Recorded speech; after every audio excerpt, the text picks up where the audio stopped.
Mobilization, Hebrew Kingdom Building.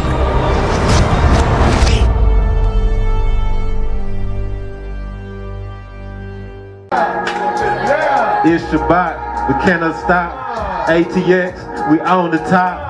Got authority like I'm a cop. I break them off like it's a mop. Cause I'm a clean, I'm on the scene. I'm wearing purple, I put on green. Where our singers at? Yeah. Sure. Yahusha. Praises to Yahusha. All praises to Yahusha. All praises to Yahusha. All praises to Yahusha.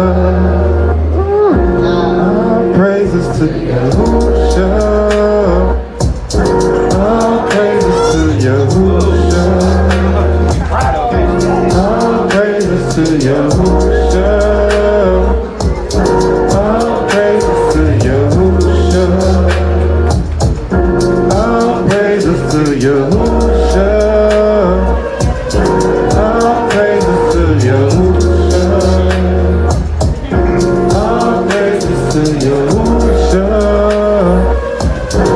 All praises to Yahusha.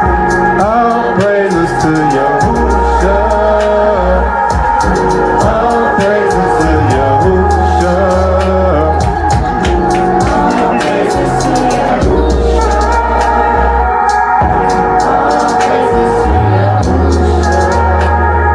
Praise Yahusha. All praises to Yahusha. All praises to Yahusha. All praises to Yahusha. All praises to Yahusha. All praises to Yahusha. All praises to Yahusha. All praises to Yahusha. All praises to Yahusha. All praises to Yahusha.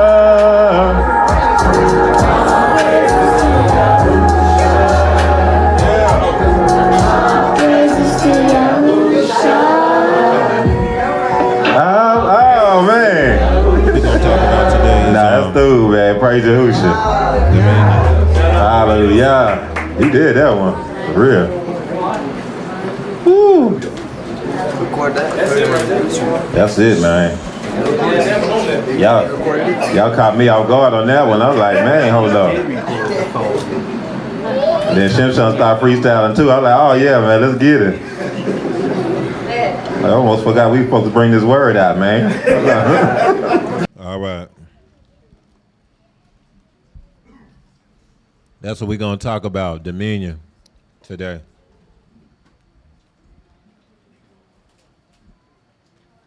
So what we're gonna talk about is dominion today.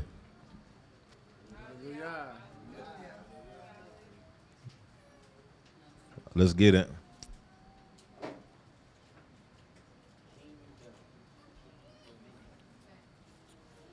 So we'll start off with Bereshiyt chapter 3.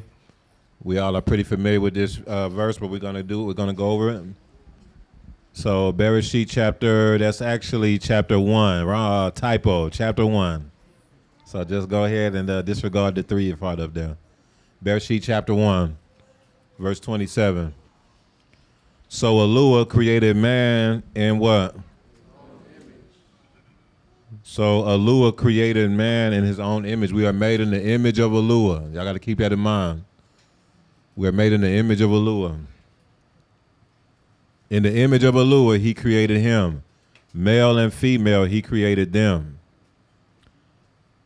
Then, so that's interesting because Alua is not separated as male and female. You see what I'm saying? But male and female, he created them, and the male and female, Malek talks about this, male and female together makes the full image of Alua. You get what I'm saying? That's why the two become one. Verse 28, then Alua blessed them, and Alua said to them, what did he say to them? Be fruitful and multiply. Also do what? Fill the earth, and then when you fill the earth, what do? Subdue it, right?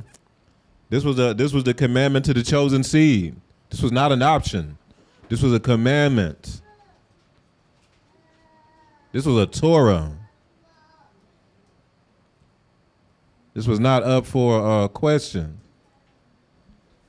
For the chosen seed, it was to be fruitful, multiply, fill the earth, and then subdue it, and then do what? Have dominion over the fish of the sea, over the birds of the air, and over every living thing that moves on the earth. So that's about having dominion in the seas, in the air, in the heavens, and on the earth. Y'all see that? It's about having dominion in the seas, in the waters, in the heavens, and on the earth. So I talked about this yesterday a little bit. I got into a revelation on the prep day discussion I did. Did anybody catch that?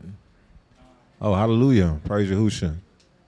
Praise Yahushua. So basically,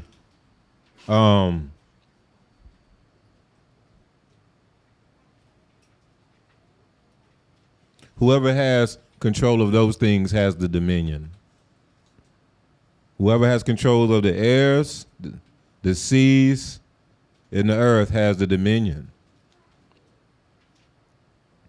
Yahuwah knew that from the beginning. That's why he had to choose. He set apart for the chosen seed to have that dominion. You get what I'm saying? So naming something it's way more than we ever thought. It's not like, oh, I have a new baby, man. I'm gonna name her Jaquita. I like the sound of that name. We had a conversation, family day with Maury Bayi Manu, and not family day, it was date night. Yeah, date night. My apologies. With Bayi Manu, and we was at this spot, and the waitress, she was talking about her name, and you know how Maury Manu is. Yeah. So what does the name mean? I just liked the way it sounded, you know. Daquan, okay, what did they say today? I can't remember. The Quarius. It was something like that.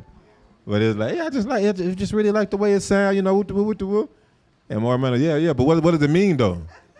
Yeah. Names have meaning. They need to have a meaning. But it's not. So when it talks about in the scriptures, Adam naming everything, it's not that. That's different. You know, when I was growing up, that's how I thought it meant. Oh, yeah, so he's the one, oh, it's Adam. That's why the dog is called a dog. No, it's way more than that, man. It's way more than that. Because that's the word Shem. He shemmed everything. And that's about having dominion over the nations. Sheen Mem. You see what I'm saying? So it was about, it's naming something that's like that, almost like that's your property. Like that's, so that whoever is naming everything is the one who has the dominion. Think about it. Like, how come we call this place Texas? We ain't get no choice on what this place was named, did we? Right. Did we get a choice on what the city we live in? What it's gonna be named? Nope. No. Who had the choice? You ever thought about that? Man, who was able to choose what the name of the city is?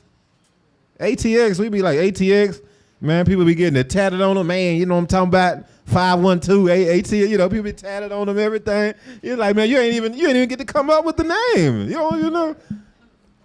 The name of Austin is named after a guy by the name of Stephen F. Austin, I think. And I don't even think he probably ain't like us. He probably owns slaves and everything. I don't know.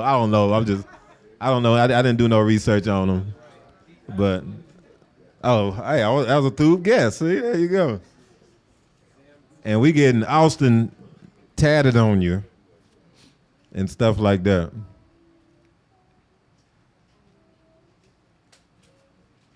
Because they're the ones who have dominion. That's why they were able to name the whole city after himself.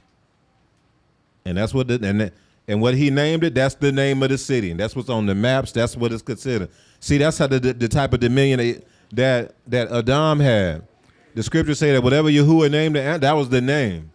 That was it. You see what I'm saying? It was like a level of dominion like we can't even fathom it, y'all. We can't fathom it. We really can't, because we just never really had that in hundreds of years, about actually thousands of years. We just haven't had nothing like that because of the covenant we broke.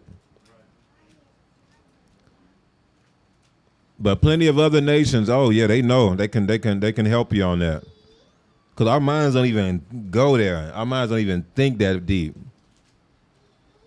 That's why people are quick can do that. They get a street name tatted on their chest and don't own no properties on it. Their parents don't own no properties on the street. Their grandparents. But yeah, I grew up out here, man. I went to school out here, man. This is my neighborhood. You feel me? You know what happened when it's so crazy, man, for real, because I'm old enough to actually got to see this happen. A lot of these neighborhoods that people was claiming so hard when I was growing up, man, they gentrified them and turned them into something else now. And so all people can say is, oh, man, but back in the day, man, that was the spot. Oh, well, that's not no more. It's actually a old folk home right there. They tore down them projects over there that you got tatted on your back. They tore them down and built condominiums over there. Nobody had no dominion over none of these places that we was representing, for real. Ready to die over these places, too. That stuff wild, man, when you really think about it.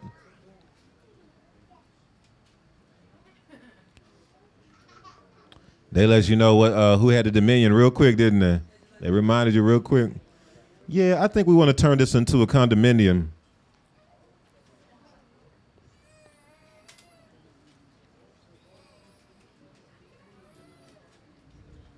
Do we ever look at who controls the fishing industry? Do we ever look at who has control over the waterways? Who controls the ports? Our minds don't even go there. We're just like, oh man, I think they hiring over there at that port over there. maybe I can get a job over there for some pennies on the dollar. Nah, man, who owns them? Who controls the industry over there? How do these grocery stores getting these pounds of seafood coming from China and Japan?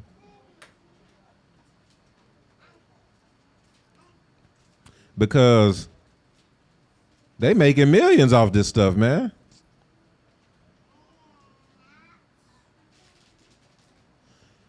Man, who in the world is controlling this the paper industry? You got people making millions selling straws and toilet paper. That's dominion for real.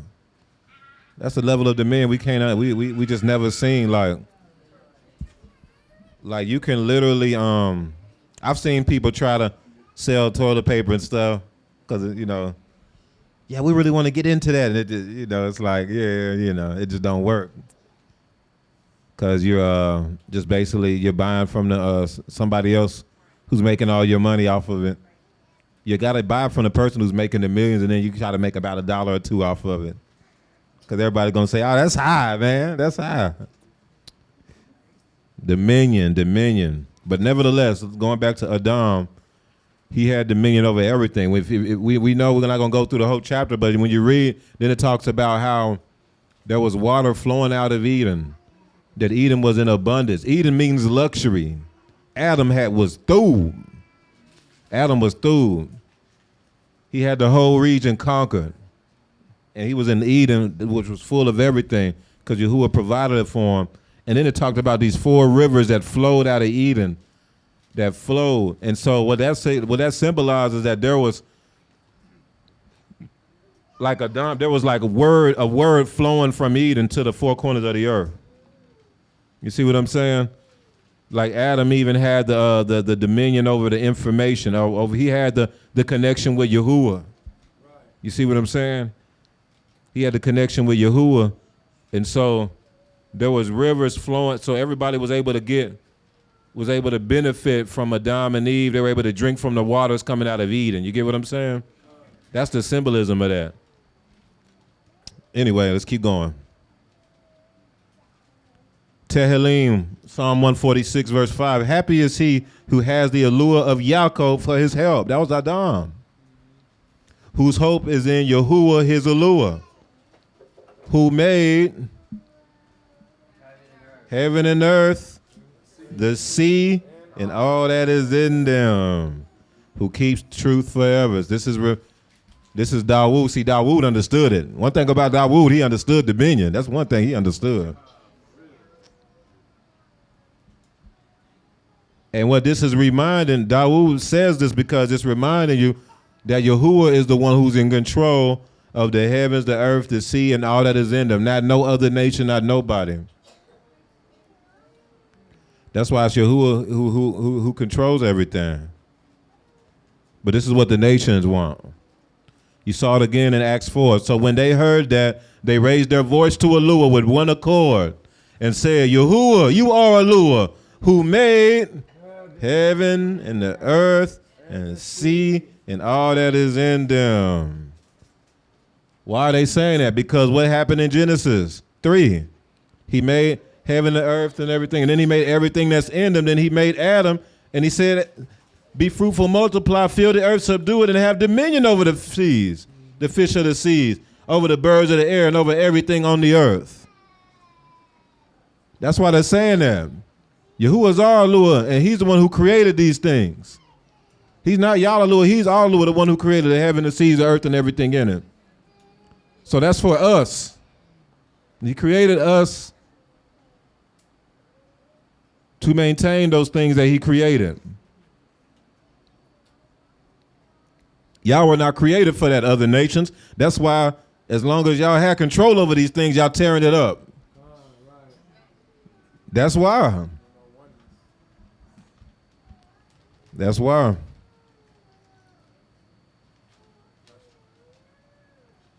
So the Hebrew word for dominion is radah. Y'all see I put the biblical Hebrew up there too. I'm trying to start to do that more and more when I had the time. But that biblical Hebrew a little bit harder to find. I have me a nice little thing set up, our system set up for my pictograph letters. So I'm working on the biblical Hebrew so y'all can, because that's going to be helpful for y'all to be able to see both. And I told y'all why before. So you have some people that have their preference. I don't have no preference like that. It's all based on what you're using it for. The biblical Hebrew is through whenever you want to read the scriptures in Hebrew. That's great for that. But if you're trying to do a letter breakdown, the pictograph Hebrew is usually the best for that. If you're looking at some old scrolls or some scrolls from the times of Hezekiah, the Paleo Hebrew is going to be the best for that. I don't deal with Paleo Hebrew at all. But it's through though. I'm not saying there's some people who only deal with that. It's through because when you look at the old scrolls and stuff like that, like a Hezekiah seal, or if you look at some of the stele, what they call it, whatever they call it from, back in the day, they're going to be in Paleo Hebrew. So it's all about just a side note, the type of the script. It's really just about what you're using it for. No, I don't have no preference. But because I'm usually breaking down the letters, I'm using the pictograph pretty much more than anything most of the time. All right, radah. So that means that's the word for dominion. That came from Genesis 3.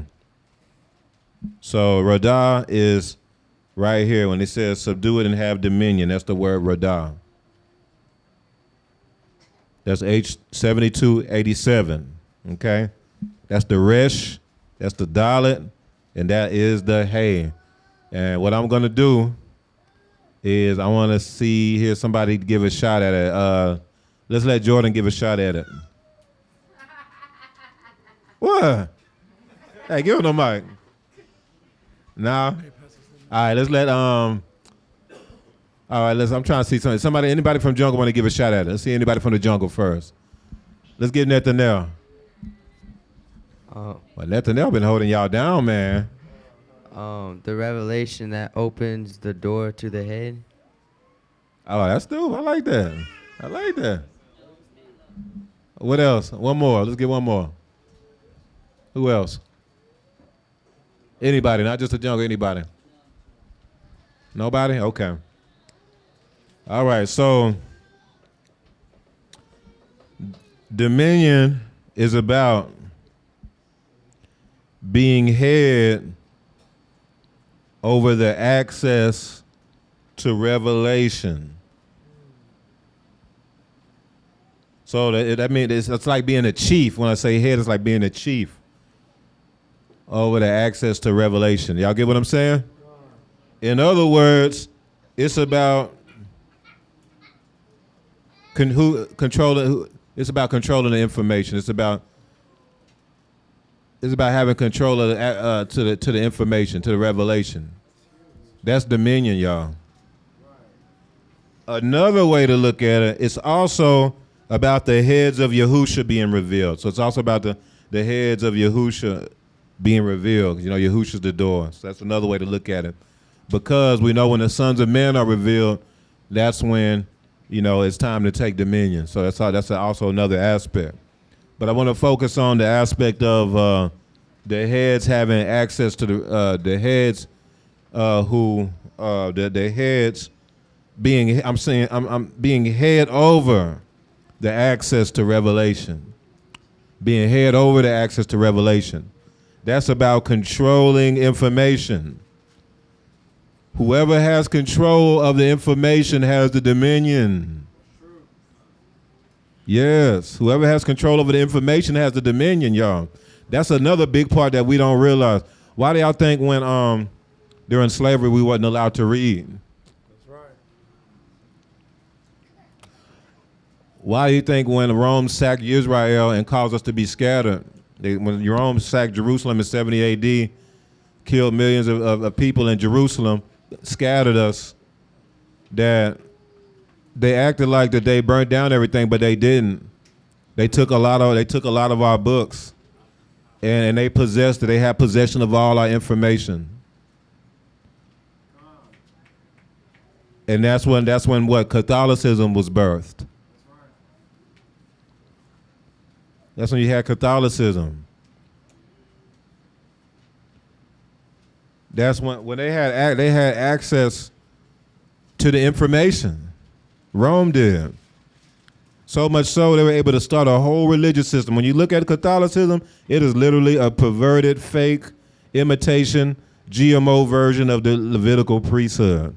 The Pope is the high priest. They do the incense. They do all those things.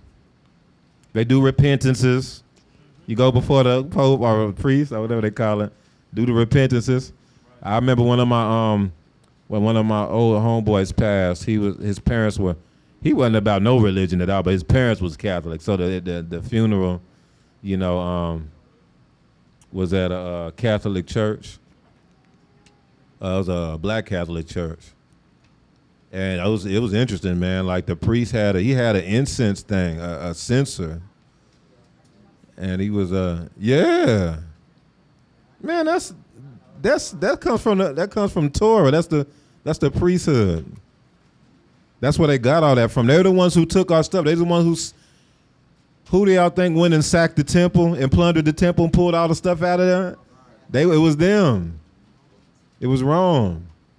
So that's why they did that, and then they went hard against the Yahudim. So that's how you got the transatlantic slave trade, all that, the Spanish Inquisition. That's Catholicism. You know, later on down the road, that's when the Shabbat they went hard against the Shabbat. They're like, okay, no more Shabbat. No, Sunday. No more none of that. Mm-hmm. What on Saturdays? What do you mean? What do you mean? I understand him, but there's probably some exceptions. Okay. Yeah, so some churches do have Saturday service, but especially Catholicism, it's Sunday, Emma. Sunday, call it Mass. Sunday Mass. But I get what you're saying, that some churches do have Saturday service. Mm-hmm.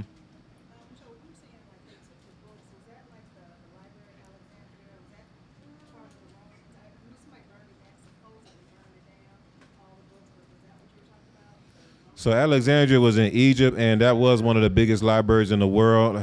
I got to look into that. What I'm talking about is in 70 A.D., when Jerusalem, one of the biggest atrocities that ever happened to Israel was 70 A.D., when Rome went in and sacked Jerusalem and killed millions of Yahudim. It was what Yahushua prophesied about when he was walking. It was prophesied all throughout the scriptures, actually. It was a major, major thing. That's what's led to where we're at now. That's what started it. When they sacked Jerusalem then, they destroyed the temple, and then they pulled all the Kodesh articles out of the temple. So all the scrolls and all the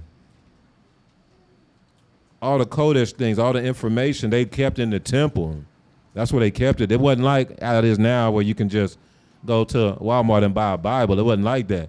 No, the priests, the kings, they had access to the Kodesh scrolls, and they were always in safekeeping in the temple. But once it got sacked, nothing they couldn't do. So you had Rome took all that stuff. That's why there's a lot of stuff still. Y'all ever there's stuff still in the Vatican. I'm telling y'all, man. There probably stuff. There'll probably be some revelation to come out one day.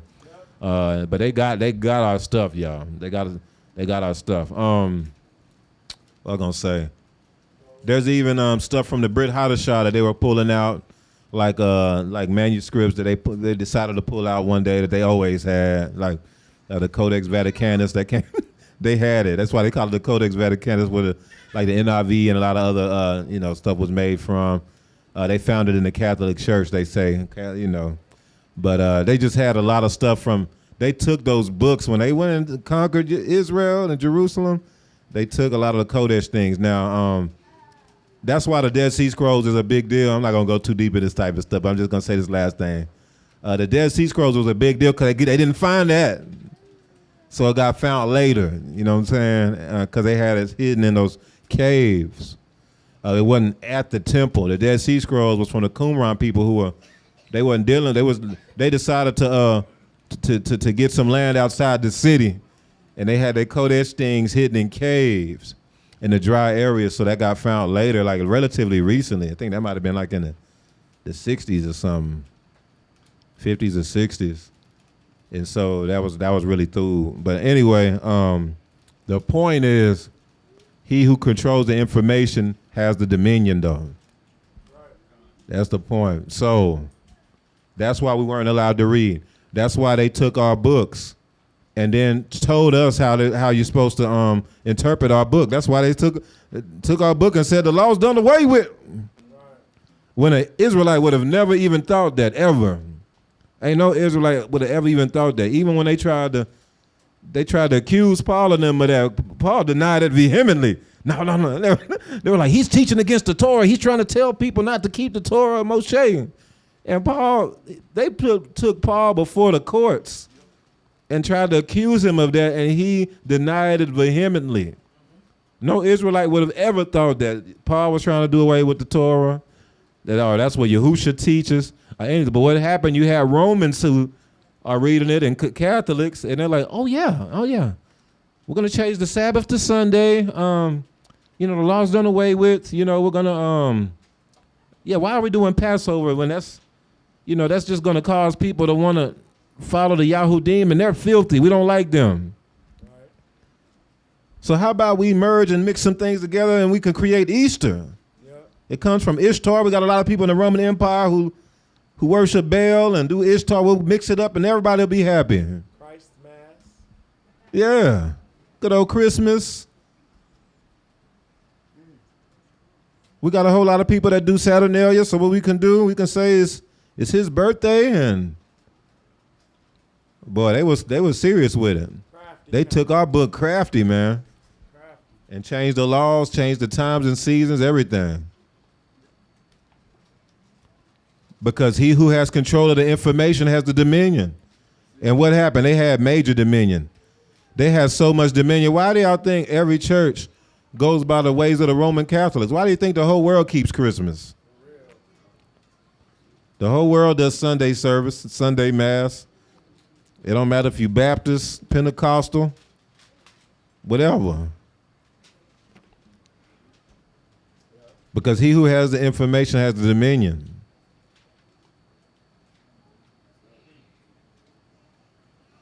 Anybody know any black-owned seminary out there?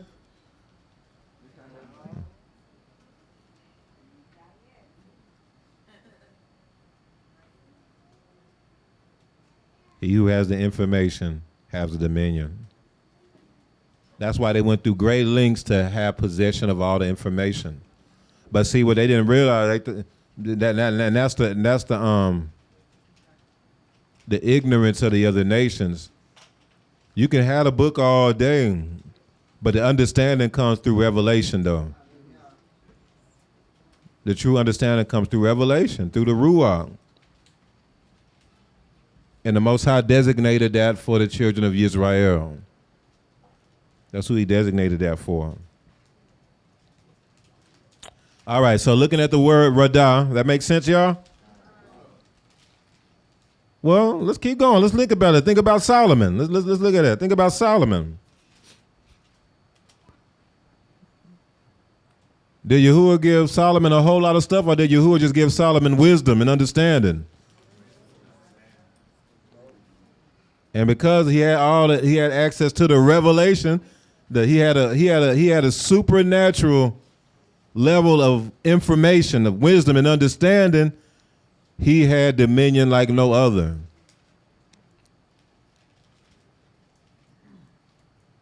Let's go to 1 Kings. Let's get it, Benayahu, 1 Kings chapter 5.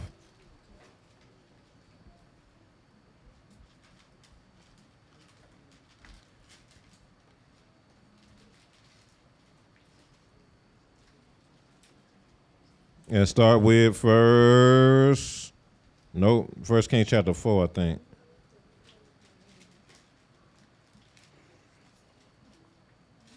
And let's start with verse 20. Verse 20. I'm just messing with y'all. Oh, snap. Y'all silly. 1 Kings 4:20. There you go. 20. I heard you, Dawid. First Kings 4:20. Khan. 1 Kings chapter 4, verse 20. Yehuda and Yasha'al were as numerous as the sand by the sea in multitude, eating and drinking and rejoicing. So Solomon reigned over all kingdoms from the river to the land of the Philistines, as far as the border of Egypt. They brought tribute and served Solomon all the days of his life. Now Solomon's provision for one day was 30 cores of fine flour, 60 cores of meal, 10 fatted oxen, 20 oxen from the pastures, and 100 sheep, besides deer, gazelles, roebucks, and fatted Wait, fowl. hold on. Say that part again. Verse 22. Verse 22. Now Solomon's provision for one day was 30 cores of fine flour, 60 cores of meal, 10 fatted oxen, 20 oxen from the pastures, and 100 sheep, besides deer, gazelles, roebucks, and fatted fowl. Why? Verse 24. Why is that? Verse 24, for he had dominion over all the region on this side of the river. He had what? Dominion. He had what? Dominion. Keep going. Over all the region on this side of the river, from Tiphah even to Gaza. Even to Gaza? Oh, Even that was to in the Gaza. news today, wasn't it? Woo, keep going. Namely over all the kings on this side of the river, for he had shalom on every side all around him. And Yehuda and Yasha'al dwelt safely, each man under his vine and his fig tree. Man, everybody was through. Everybody had their own gardens and everything. Dominion, man. Everybody had their own land. How you gonna have fig trees and vine without no land? Right. Dominion. Keep going. From Dan as far as Beersheba, all the days of Solomon. In other words, it's saying from the north all the way to the south. From every edge of Yasharel, it was dominion. Everybody had land. Everybody was through. Growing their own trees in vineyards. Verse 26, keep going. Verse 26, Solomon had 40,000 stalls of horses for his chariots and 12,000 horsemen. That's dominion on the earth. Can't nobody slip up here. You can dispatch horsemen out there and they're gonna set it straight. Keep going. Verse 27, and these governors, each man in his month, provided food for King Solomon and for all who came to King Solomon's table. Skip to verse 29. Y'all look at this, verse 29. Verse 29, and Eluah gave Solomon wisdom and exceedingly great understanding. That's dominion. That's the heart of it. That's the root of it. We see all the external stuff, but what's the root of all that stuff? Right. It goes all the way back down to who has control of all the information, right. Who has control and possession of all the revelation. Keep going. And largeness of heart like the sand on the seashore. Thus Solomon's wisdom excelled the wisdom of all men of the East and all the wisdom of Egypt. Man, keep going. For he was wiser than all men, than Ethan the Ezrahite, and Heman, Chalcol, and Darda, the sons of Mahal. And his fame was in all the surrounding nations. It made him famous. Keep going. What else did he do? Verse 32. He spoke 3,000 proverbs, and his songs were 1,005. So he had control over the media? What? He had dominion over the media. He had dominion over the earth. Because he had control of all the information. Keep going. Verse 33. Also, he spoke of trees, from the cedar tree of Lebanon even to the hyssop that springs out of the wall. He spoke also of animals, of birds. Do y'all hear this? Of creeping things and of fish. Like he was well understood of all the science of the animals and the nature. He was very well learned in the elements of Yahuwah, in the elements. He was very well learned in the ways of Adam. He was like another Adam. That's right. Dominion over the fish of the sea, over the birds of the air, and over every living thing that moves on the earth.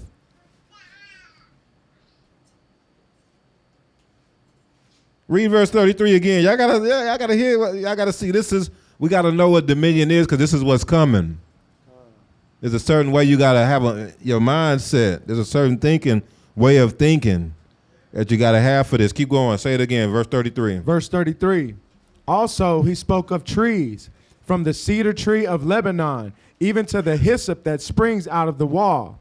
He spoke also of animals, of birds, of creeping things, and of fish. And of what? And of fish. Have dominion over the fish of the sea, over the birds of the air, and over every living thing that moves on the earth. Solomon was moving like Adam. He was moving in that function, living in luxury. Living in luxury. He had access to all the information. He had access to all the revelation. Yahuwah was dealing with him. And everybody knew it. Now read the last verse, 34. Verse 34. And men of all nations, from all the kings of the earth who had heard of his wisdom, came to hear the wisdom of Solomon. Oh, snap. So water was flowing out of Yasharel. Water was flowing out of Yasharel, and people were benefiting from the words, from the revelation that was flowing out of Yasharel. People were able to get a drink and be satisfied. So the nations were flowing to him. And I submit the same thing was happening in Eden. I submit the same thing was happening, y'all. That's what Adam and Eve were supposed to do. That's why Yahuwah told them that you got to be fruitful, to multiply, subdue the earth, and have dominion over it. That's why he told them that. because Adam was supposed to move like a Solomon. You know what I'm saying? Yahuwah made it to where he was living in luxury, to where he had everything, to where he was without nothing. You know what I'm saying? He's like, just only don't mess with the forbidden fruit. Solomon was another Adam. He did the same thing. He bit the forbidden fruit too. He did the same thing. We know the whole story. He eventually messed up because when you get all that luxury and you get everything, but Yahuwah just said, but just as long as you just don't do this. He told Solomon the same thing. If you just keep my commandments and laws, man, you'll be through. Just don't veer away from my laws. Same thing he told Adam. And Solomon bit the forbidden fruit. And I do believe the forbidden fruit probably does have something to do with some sort of immorality, a sexual immorality, because the fig tree, it represents like reproductive parts and stuff like that. And so messing with the forbidden fruit probably was similar to Solomon. You veering into things you weren't supposed to veer into. All right. Dominion. Radah. So another aspect I'm going to talk to y'all about, some stuff I'm allowed to share with y'all. The Most High has been showing me. So Radah, if you look in the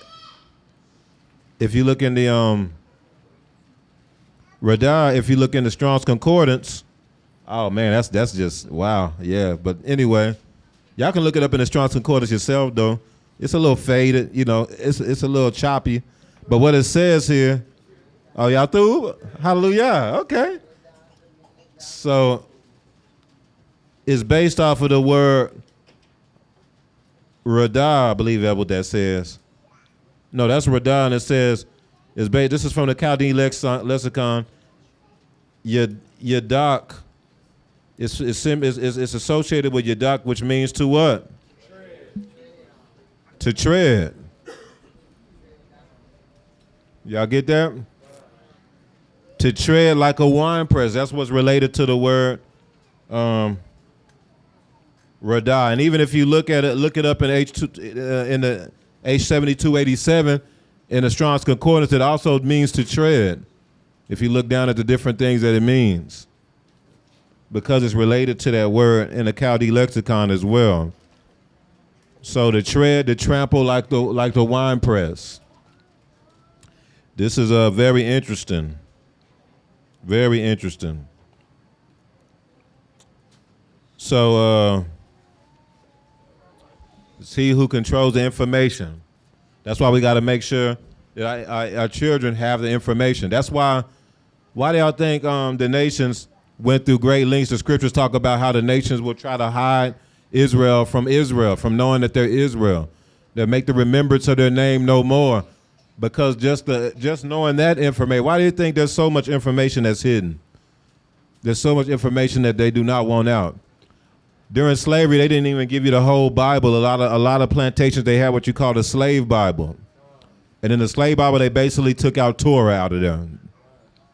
Because they knew the slaves having access to that information was very dangerous. They were right.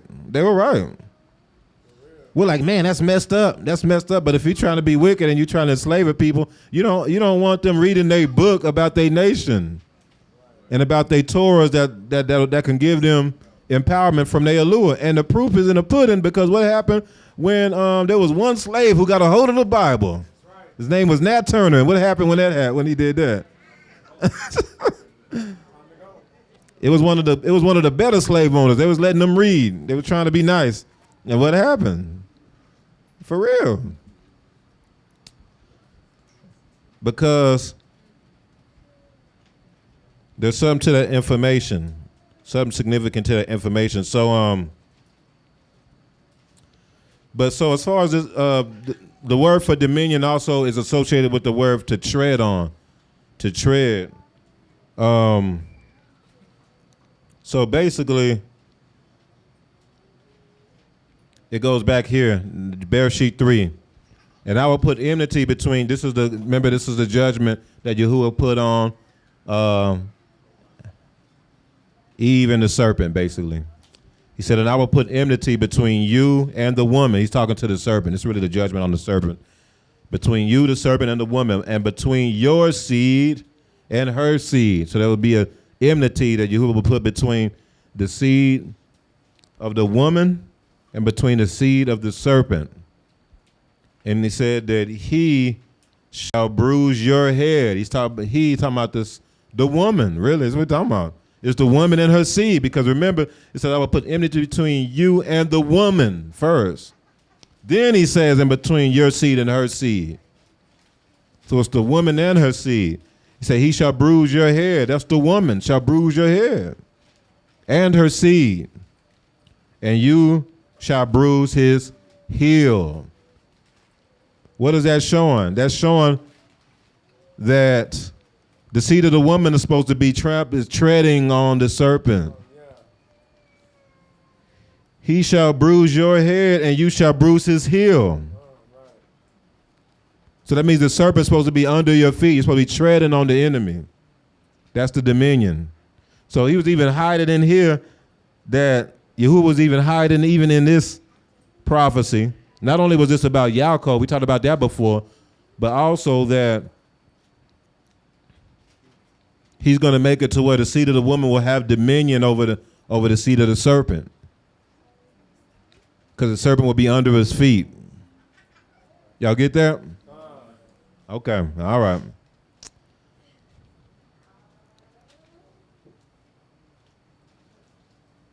So, there was some stuff that the Most High started showing me this revelation about. It was right before we went to Canada, which is interesting. So, well, it was before that, but it's like the Most High doubled down. So we were doing date night with Bereshiyt Yahya this time. I think we went to Canada like the next day, and they had kicked us out, I guess, because we was there too long, and they closed. Everybody closed early now, So we was just talking, but they was like, "Yeah, we're closed." They're like, all right, and so we just outside talking, and then Ahmed and Uriah, me and Yahya, I think we're kind of a little bit back, and then Ahmed and Uriah, they kind of up front some, and then it was like 3 or 4 crickets just walk up on their feet. It was strange, for real. It was strange. They didn't come up to me and Yahya at all. You know what I'm saying? And it wasn't none of them there at first. But then they just walk up on their feet and then like walk away or something. It was just weird. It was just strange. The animal that they came up to him. So I'm like, okay, that's strange. That's strange. And then, in prayer, the Most High was showing me that that's a sign. It's basically a sign of Yahuwah delivering the enemy into our hands. So I let Ahmed and Uriah know, yeah, y'all was supposed to, y'all should have crushed them. Y'all should have, because that's a sign. That's about the enemy.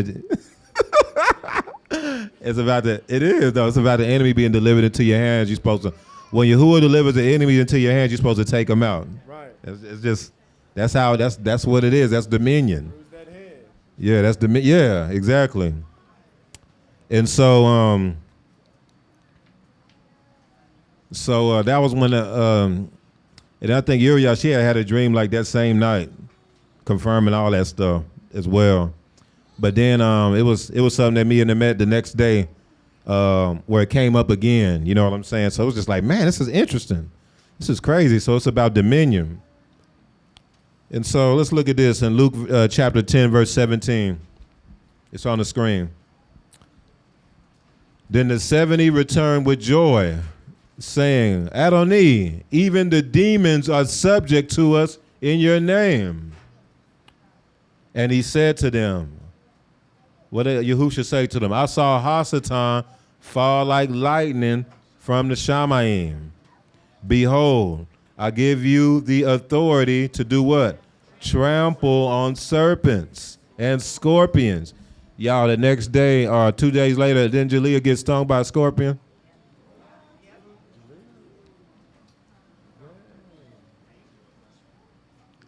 Everything all right? Okay. Oh, the dude.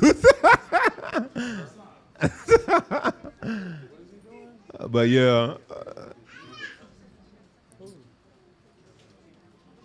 But I think it was maybe a couple of days later, after that situation with the crickets came up, Jaleel got stung by a scorpion. Yahusha said, man, I give you authority to trample on serpents and scorpions and over all the powers of the enemy. I knew it was a sign. I knew what it was about. Oh, yeah. Whenever the enemy is delivered into your hands, you got to take them out. You got to take them out when the Most High delivers the enemy into your hands, because if you don't, then that can open you up to get stung later. You know what I'm saying? When Yahuwah tells you to take out the enemy, you got to take them out. You can't have no mercy. Sometimes it seems like, oh, well, oh, well, but they seem cool. No, if Yahuwah tell you to take them out, you got to take them out. And when you see that all throughout the scriptures, but our people had dominion, Yahuwah will be like, man, take them out. And I'm going to deliver them to your hands. And he'll tell you certain times, he'll say, no, don't leave nothing, take everything out. And they will go and they will take everything out. Every time when they spared something that they were supposed to take out, it always bit them in the back. It always did. We can look through the scriptures. Every time Saul did it, he lost his position because he did that.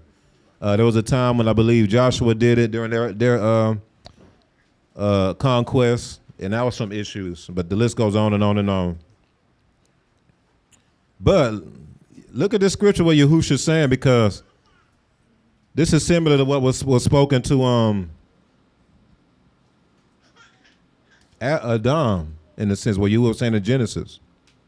I'm going to give you the authority to trample on serpents. Then in Genesis 3, he said you will bruise his head. It's the same thing. I'm giving you the authority to trample on serpents. Well, Yahuwah said that in Genesis 3. So that should have always been that way for all men, right? No, this is showing you that it was for the chosen seed.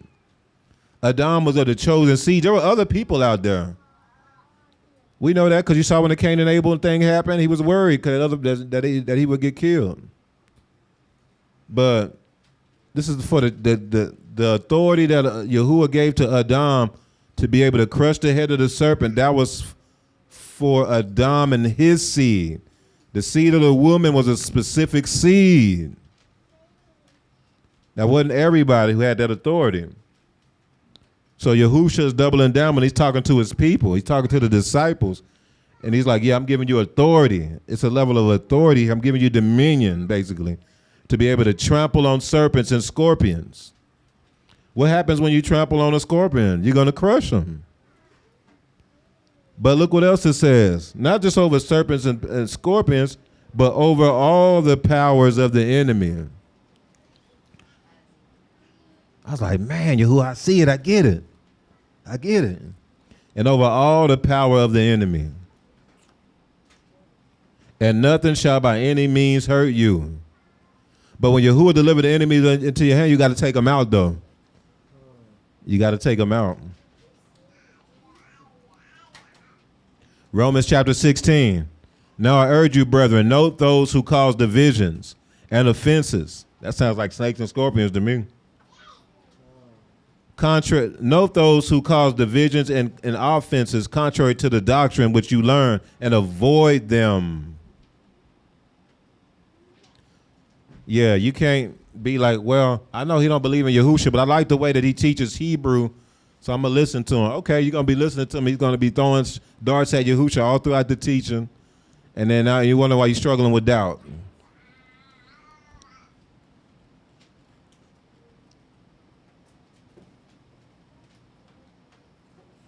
Note those who cause divisions and offenses contrary to the doctrine which you learn, and avoid them. For those who are such do not serve our Adonai Yahushua HaMashiach. But what do they serve, y'all? Their own belly. Y'all ever heard of Polite? His name was Brother Polite. He was real known about around the time of the Great Awakening, around like 2016. He was real big. He was famous. I think he might have been like a millionaire. He got rich. Yeah, just debating Israelites, going against the scriptures, going against Yahuwah. But he was like prideful, and he was, adamant against Yahuwah, though, on another level, high level of blasphemy. Going against the Bible, going loudly speaking against Yahuwah, like loudly. And so he will mock Israelites. He'll mock anybody who follow Torah, things like that. And he was very well spoken, very articulate, and so he had a large following. A large following. And basically, man, Most High judged him, man. He's like looking at, I don't know how much time. Crazy amount of time. Yeah. Yeah, Most High judged him, man. This was recently, man. He got caught up in some type of craziness. All right, verse 18. Oh, but they served their own belly. They served their own nefesh. And by smooth words and flattering speech deceived the hearts of the simple. That's how a lot of these people were, man. For your obedience has become known to all. Therefore, I'm glad on your behalf, but I want you to be wise in what is thub. In other words, you gotta have. He wanted them to be wise and have understanding. He wanted them to have a revelation on what is thub, and simple concerning evil. And what did Paul say after that? And the allure of shalom will do what? Crush Hasatan under your feet shortly.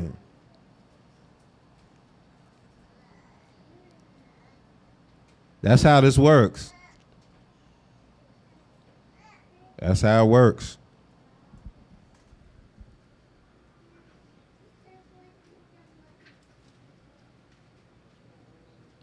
Y'all ruachs are literally they're like roaches, man, for real. For real. I said that a long time ago, but didn't really see the cut. You know, I was just, this is scripture. Like you, like they're like that's like they like little bugs. They like little parasites. And you can be scared. You know, some people are scared of roaches. You know, but you just gotta overcome that and take them out. You gotta overcome that and take them out, man, for real.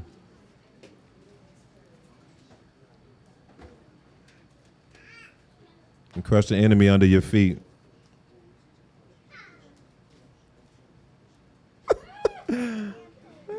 So if you have a bug in your house, you can't just be always trying to call one of the Akeem or something. You're gonna need to learn how to handle business when you got to.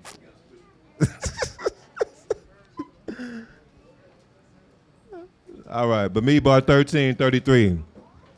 So this is what caused the Most High to not allow the children of Israel to go into the promised land. They went and scanned the land, and they saw giants there, right? Aren't the giants the seed? Aren't unclean ruachs the seed of the giants? Look what they said about them. There we saw the giants. The descendants of Anak came from the giants. And we were like in our own sight, and so we were in their sight. That's why they went and told Yahuwah that.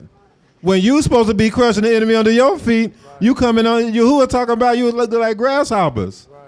When Yahuwah already told you that he's going to deliver the enemy into your hands, and he told them that. He's like, yeah, you go spy out the land and come back. You know, I'm going to deliver the enemy. I'm going to deliver him into your hands.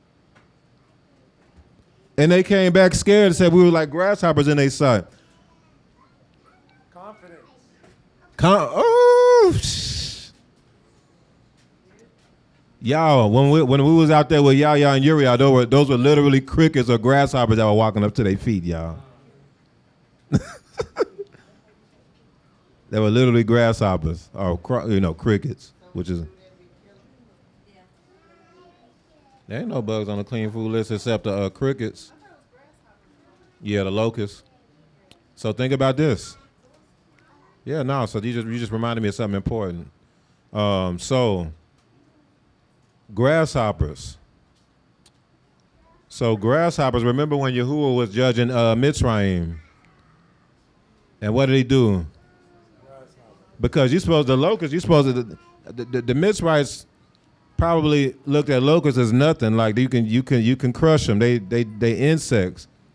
But the Most High, to show his dominion, he poured out a flood of locusts to where they couldn't do nothing, to where they destroyed everything. The crickets had dominion over them. The crickets had dominion over them.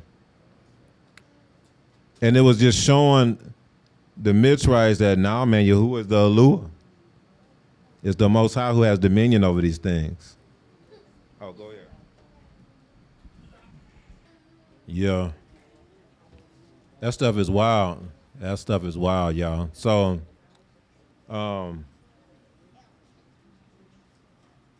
but yeah, so this was about the giants. They went to go see the giants, and they were like, man, we look like grasshoppers in their sight. And the Most High was mad about that. Like, yeah, y'all not going into the promised land. Because of that, y'all gonna wander around for 40 years. Your children gonna go. And it was showing that it was like, in a sense, symbolic of us replacing that. Because Yahuwah is the real allure of war. You see what I'm saying? And so it's like we replaced the dominion that the giants had on the earth, because they had a dominion on the earth. So when Adam and Eve sinned, they gave dominion over to the serpent. They gave dominion over to the serpent.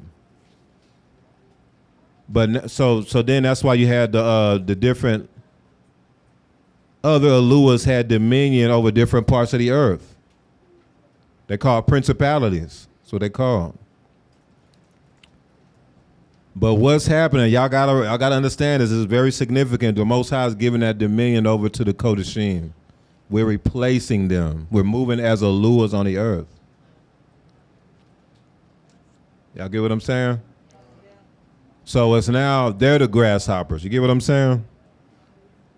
We're the giants. We're the giants.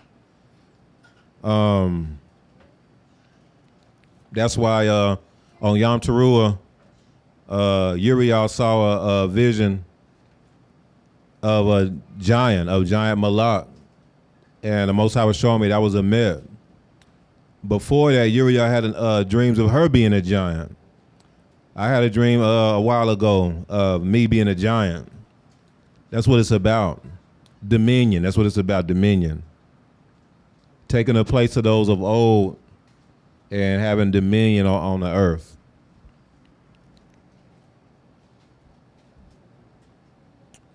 So there was a dream that I had on, something the Most High was showing me on, see, let me get the date real quick. This was on October 2nd. So Yom Teruah was when?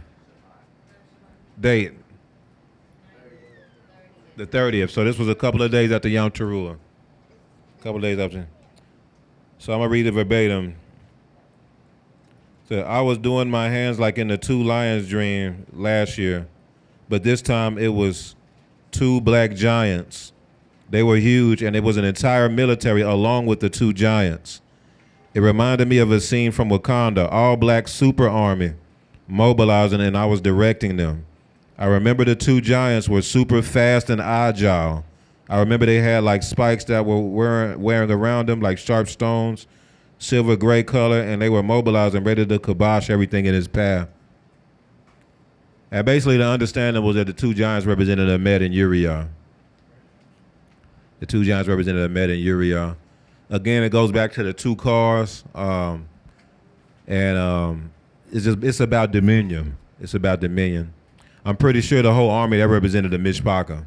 It was a whole army, y'all. It was crazy. And y'all remember last year? It was this time last year when Yahuwah gave me the revelation of the two lions. It was two bears chasing me, and I did something like that.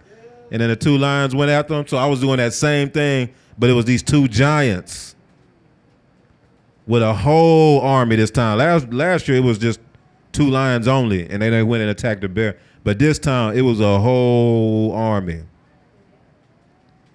a whole military that were equipped, and I'm talking about ready. Like, they was ready, man. That's hard to explain. Just everybody had their equipment. Everybody was just laser focused, and I did something like that, and everybody was mobilizing, going in to take the land, to take dominion. So again, This goes back to Ahmed and Uriah. And again, it's about the woman and the seed of the woman. It's very interesting. And because, see, Ahmed and Uriah, they move in the order of basically Malka-Kayil and Malka-Yada. That's basically how they move. So they're basically moving in that similar vein as far as a level of dominion. That's why it's interesting. But I didn't think about that until now. But Uriah is our head as far as declarer. It's something about women when it comes to the Most High. You know, even with us moving in the order of the lion, and so when you look at a lion pack, it's actually the women that go out. They go out and move it most of the time and move in for the kill, and then the dude, he'll come in if he need to. He'll come in and say, I look like, oh man, hold on, that buffalo look too big. Then he'll come in. You know what I'm saying? And it was funny because when I remember we were in Anderson, and it was a while ago. This wasn't recent. This might have been 2-3 years ago. We was in Anderson or something. And I remember we was talking to some of the Akio in Anderson. They like, yeah. We usually handle most of the deliverances. If it's something that's real bad that we can't really handle, then that's when Malek Yahusha will come in then. But you know, she was like, I remember that. I was like, that's hilarious. I was like, man, Malek Yahusha, boy, he got it set up. I was like, man, they handle all the deliverances, unless it's something too much. But they were like, yeah, when it's, you know, if it get too much, man, like he'll come in though. He'll come in when he have to. That's the order of the line. That's how it is with a lion pack.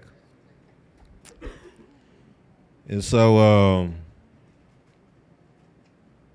very, very significant though. Very, very significant. So just sharing with y'all some revelations. There's been a lot of revelations, y'all. A lot of things the Most High has been showing me, and a lot of y'all as well. But we will go ahead and get ready to wrap it up for now. On some stuff. So let's go to let's look real quick at Genesis 10.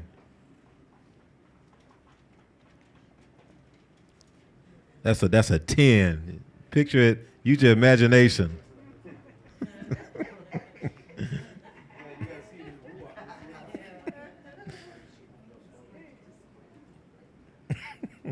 Squint, you could make it out as a 10.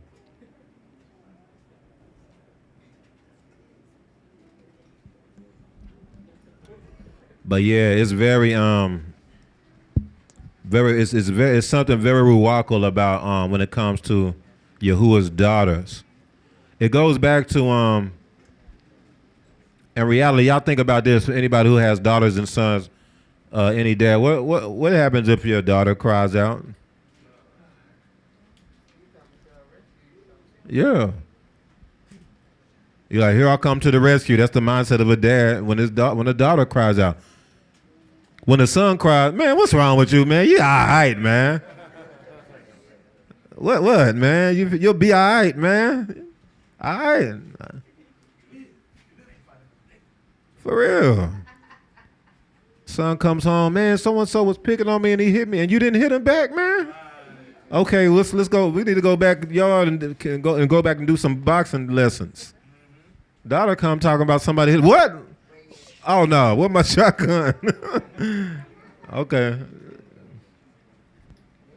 And so declaring, we said that declaring is crying out. Remember we talked about that when Ahmed brought that up. And it's interesting that Ahmed is the one who got that revelation. Y'all remember that? Yeah. They're like the head declarers. Uriah and Ahmed. They're like the main declarers in the tribe.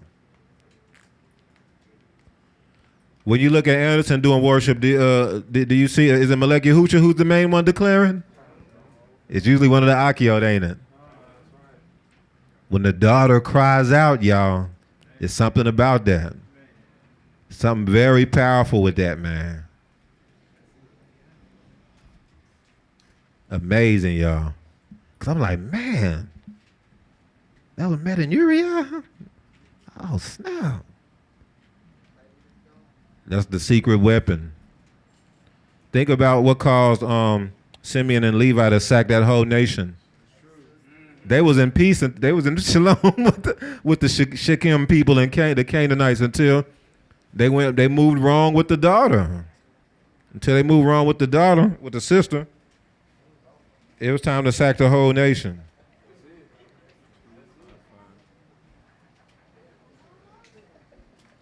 Before we go to Genesis 10, there's a passage in real quick. Wanted to get to real quick. We wrapping it up.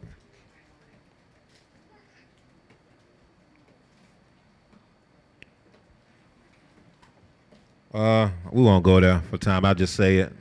Y'all can go there on your own time. I believe it's in like Shemot chapter like 20 something. But it's about basically it talks about the daughter crying out. Y'all know what I'm talking about? We're gonna go there real quick. We'll go there real quick. Yeah, when a virgin cries out, or if she's being violated, if she cries out, judgment's gonna happen.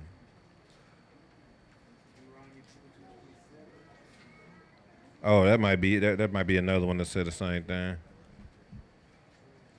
Deuteronomy 22.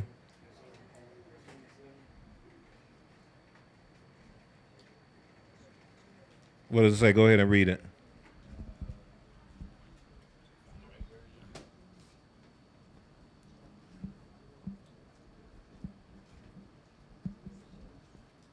All right, so I started.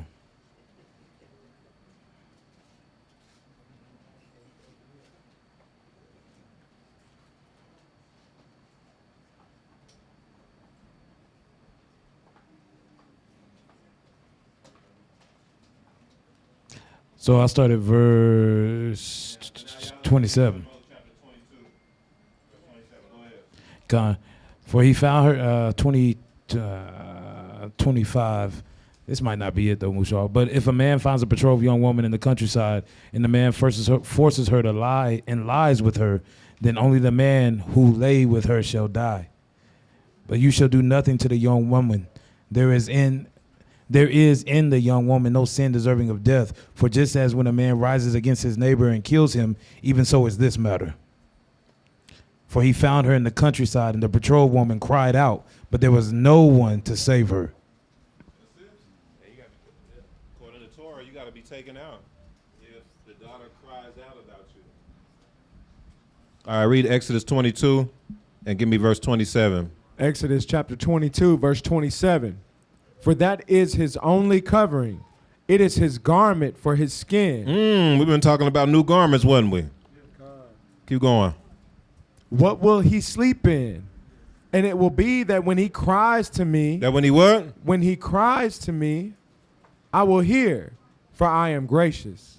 Man, there's something about that crying out.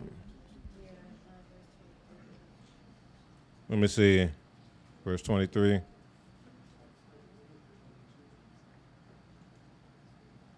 Yeah, go ahead. Verse 22 and 23. Con. Oh, yeah, this is it. Yeah, verse 22 through 24. Yeah. Exodus chapter 22, verse 22. You shall not afflict any widow or a fatherless child.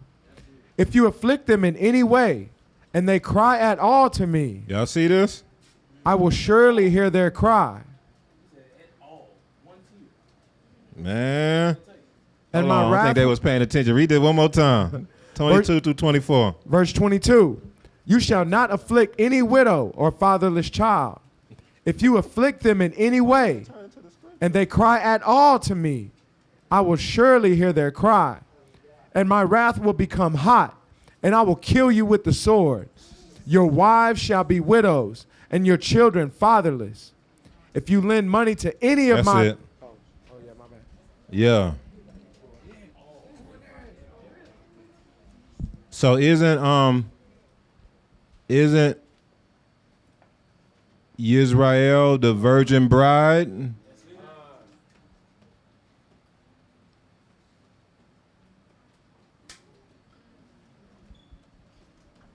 So when we cry out, Yahuwah gonna respond. So what better way to declare Then to have his daughters equipped out of the bride to do that. That's why it's so effective. All right, let's go to Bereshiyt 10. We'll wrap it up.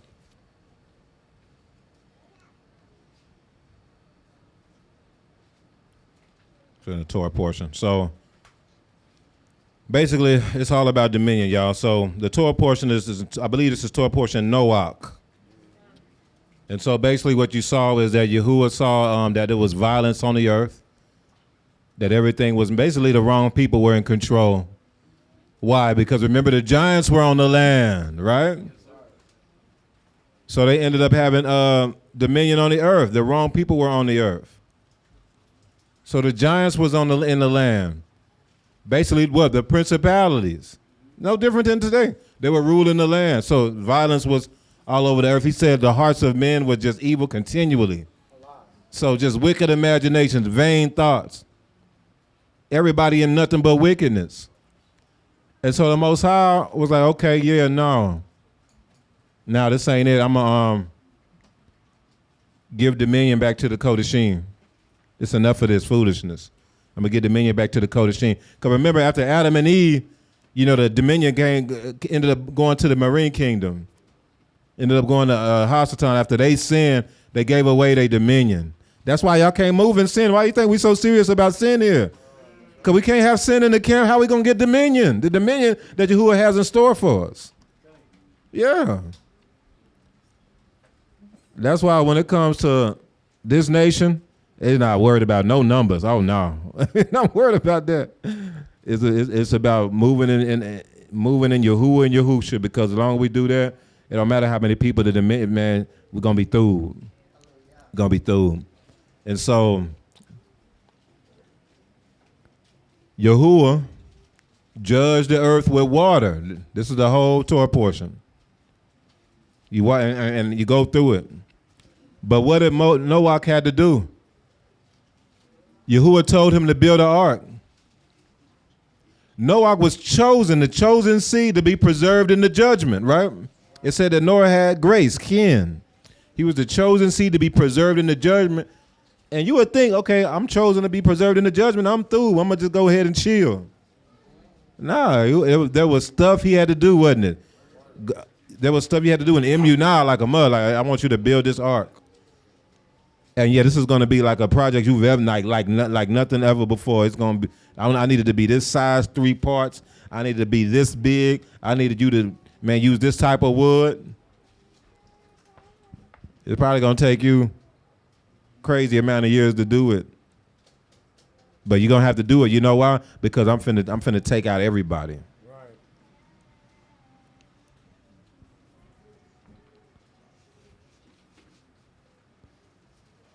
I really feel like a lot of people would have been like, how? That's never even happened before.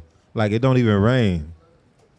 Probably would have started building for the first couple of years and been like, man, you know what, man, I'm finna be procrastinating.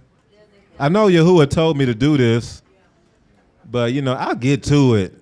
It was supposed to be done in 10 years. You 18 years in, and you kind of just don't want to do it, so you procrastinating. Like, people mocking you, people thinking just you over the top. All your homeboys are like, man, look, this dude crazy. It's gonna rain. What? Yeah, Malek Yahushua was talking about that though. How this probably was in the Americas is where this was going on at. Well, the original pre-flood world was at. Very deep, very interesting. Yeah. Yeah, very deep. That's a whole nother thing, though. That's why I wasn't going to get into that today, but just to throw it out there, that's another aspect of it. But the point is that, so, Yahuwah judged the earth with a flood and took out everybody. Because Noah moved in faith in Immunah, he did what he had to do. He built the ark, and because of that, him and his whole seed were preserved. It was probably hard for him to see it at first. It was probably hard. He probably didn't know how it was going to get done. Ain't no telling. And then the Most High sent all the animals 2 by 2 to him, just like Adam and Eve. Male and female, just like Adam and Eve, male and female. So that was already a sign of dominion. And so once the waters receded, and they were on a boat for a while, man. They were on a boat for, it was like over a year. I think they went in the ark the first day of the first month, I believe. The first day of the year. And they didn't get off the ark until the first day of the second year.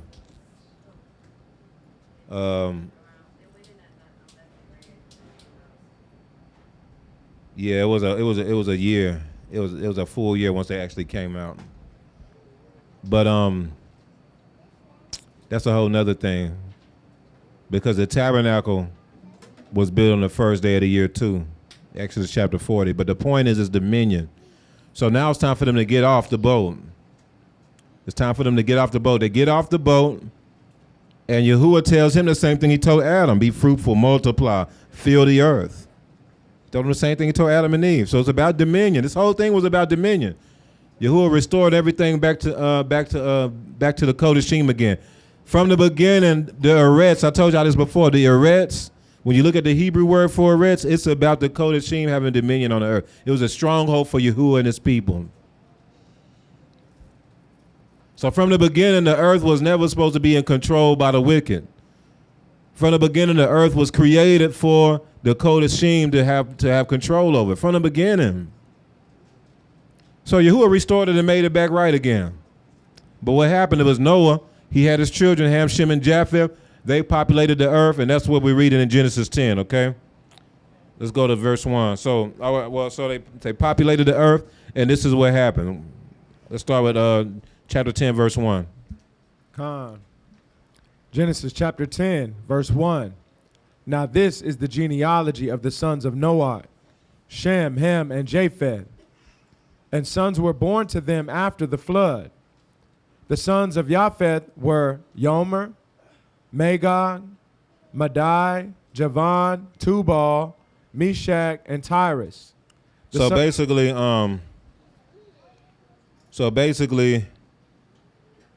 this is going into the table of nations, they call this.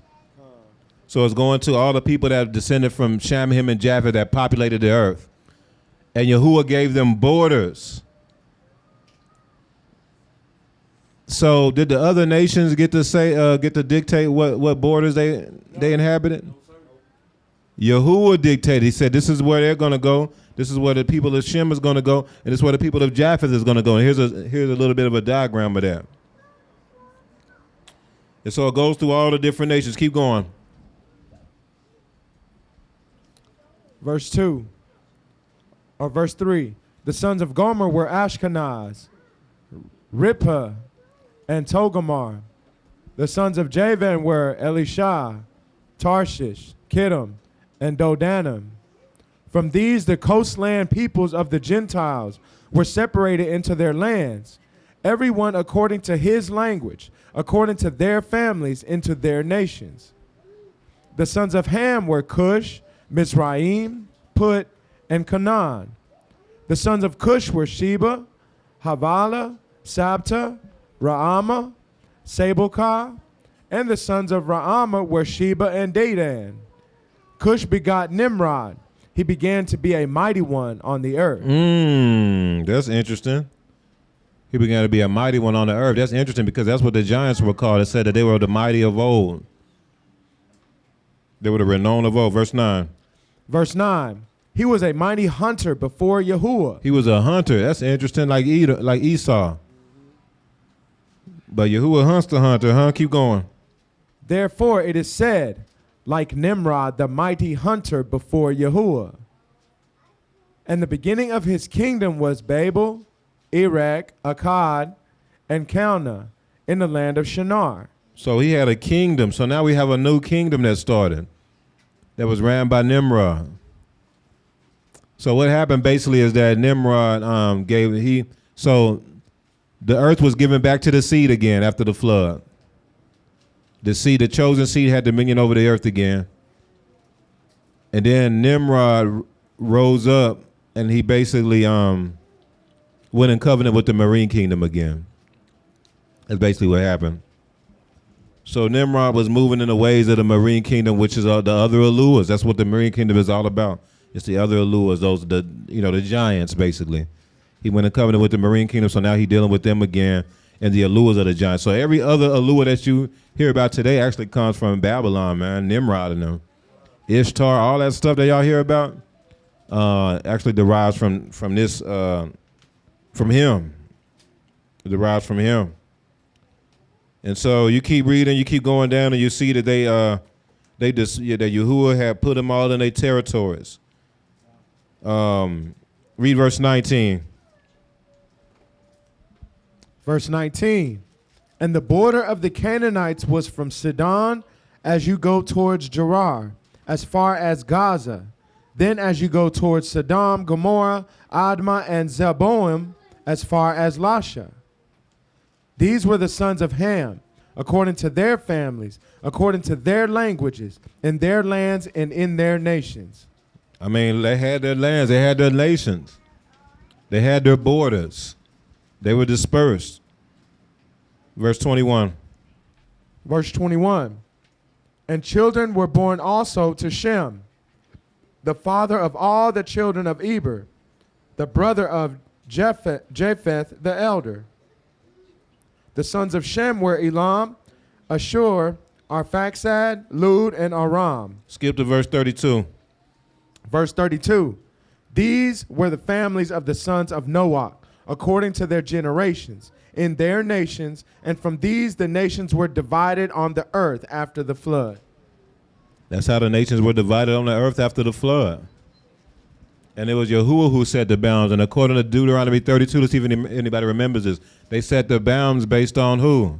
The children of Yasharah. Y'all got it. Y'all got it.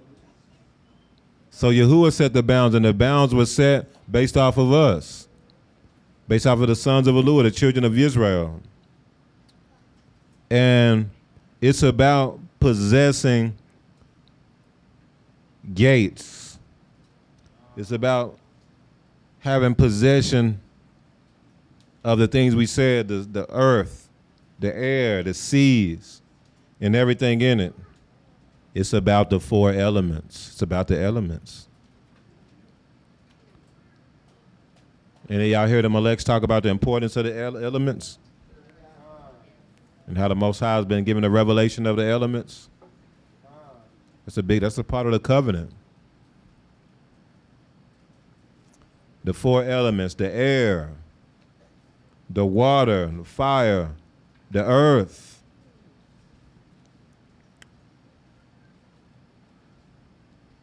In the tabernacle, they had the elements of the elements in the tabernacle every day. So that's why we do that here. That's fire. We have then you have the incense going. And then the air is what? The Ruach. Oh yeah, and then the water. Then the water, we do the hand washings every day, don't we, before we even go? You do the hand washings?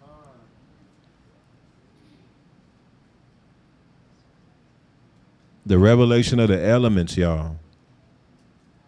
Because he who has the elements has the dominion.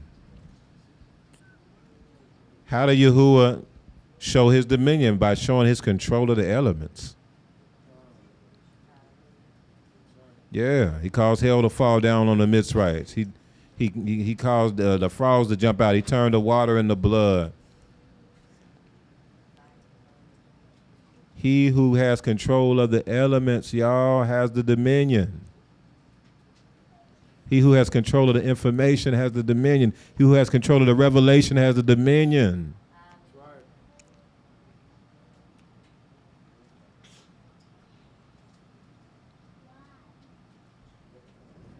That's why controlling the elements is so important. Being able to come and shift the atmosphere by just doing praise and worship. Just being able to come and just and do a declaration or do a song, and now it opens up a portal. And the people there, they don't even know. Man, we did, when we went to that event, that whole event was about dominion.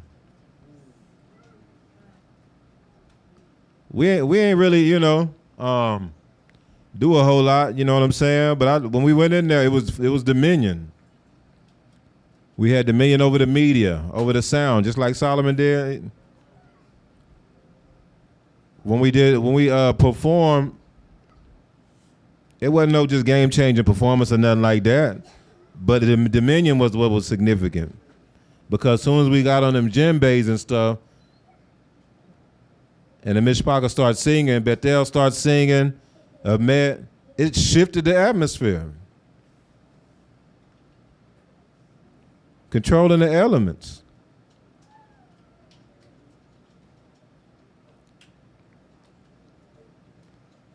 Dominion over the all the businesses that were there. We had Yaya's going in, had the cakes going in.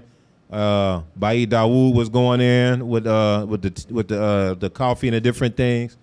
I hope I didn't miss anybody. I think it was somebody else, wasn't it? Yeah, Uriah, going in with the teas, and that was signifying having like dominion over the business. But the way they have dominion in business is actually being able to possess gates, ports. That's how you have dominion over the business, import, export. Having dominion, even in the elements, because man, look, having land is dominion, man. Having land is dominion, man. Like we could set apart an acre just for a garden, and we'll actually be able to export goods. It'll produce enough if we're doing the right thing. With Yahuwah, we'll actually have goods we can export if we wanted to. We wanted to put in the work.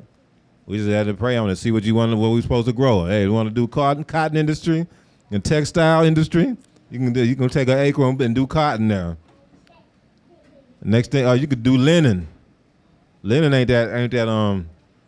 Next thing you know, we the biggest exporter of linen in the awakening. Everybody getting their linen fabrics from us. You know what I'm saying? Instead of having to go through other people, and we don't even have to charge more than everybody else. We actually could be competitive because we're growing it ourselves. Not just buying it from a middleman. I don't know nobody who's on that level yet, and I'm telling y'all that's what's coming. Not no Hebrews. You want to sell toilet paper? Well, look at what it takes to actually make paper from the trees, from the wood. That's how you can make millions off of toilet paper. Not buying toilet paper from this other company already and then putting your name on it and charging more for it. The Mishpachah will buy it, but you're just not gonna make no major money off of it. It just ain't gonna be no dominion. You know what I'm saying? So, oh yeah. So everything that you're saying, it's crazy how the knowledge is coming back to the Kodashim. So Songzu, I was just telling the sons about this. I've been going through this book with two of my sons. It says, so this is The Art of War. This book was written in like 1521. And it says that, I'll just read a little bit. It says, because it's about dominion. The art of war, then, is governed by 5 constant factors to be taken into account in one's deliberations when seeking to determine the conditions obtaining in the field. These are the moral law, heaven, earth, the commander, method, and discipline. And he goes on. So this is the Torah, basically. The moral law causes the people to be in complete accord with their ruler so that they will follow him regardless of their lives, undismayed by any danger. Heaven signifies night and day, cold and heat, times and seasons. Earth comprises distances, great and small, danger and security, open ground and narrow passes, the chances of life and death. So basically he's talking about the elements right there. So he's like, man, whoever can control the elements, whoever has the moral law, whoever has a Thub commander and has method and discipline. I'll skip. I'll put this page in the chat, but Then he goes on to talk about heaven and earth a bit more. He says, therefore, in your deliberations, when seeking, well, hold on, let me go back. The Ruach want me to read this. Okay. The commander stands for virtues of wisdom, sincerity, benevolence, courage, and strictness. By method and discipline are to be understood the marshaling of the army in its proper subdivisions. This is worship, basically. The graduations of rank among the officers, the maintenance of roads by which supplies may be reached the army, and control of military expenditure. So you just talked about supplies, cotton and texture, and all these different things. That's what he was saying. It says that these 5 heads should be familiar to every general. He who knows them well will be victorious. He who does not know them will fail. Therefore, in your deliberations, when seeking to determine the military conditions, let them be made the basis of a comparison in this way. Which of the 2 sovereigns is imbued with the moral law? Which of the 2 generals has the most ability? With whom lie the advantages derived from heaven and earth? And so they knew this. This is 1521. They knew that, hey, if you could control the elements, they didn't know about the water, though. I submit they didn't know about the water. But if you can control the elements, you have dominion in the earth. This whole book that he wrote is about dominion. And there's like maybe 3 or 4 of the 8 chapters that focuses on earth, how to move throughout the earth, how to control the earth, when to use fire, how to read what the Ruach is saying. He don't say Ruach, he said the wind. He's like, hey, if you're over there and you see birds flying or you see smoke, that means that there are scouts about. So I just thought this is fitting for what you were talking about, because dominion, this is something that we're just now learning, but the nations have known this forever. So, for air, for example, he who has control of the air has dominion. Y'all. So we know, I talked about this yesterday. We know that we don't own no airports. We don't own no flight, no airline, Toda. They tried to make fun of that and came out with the movie Soul Plane. Tried to make fun of that, tried to, be like, oh yeah, this is what it would be if we had an airline, and made it real crazy. Probably go down to one of the worst black movies ever.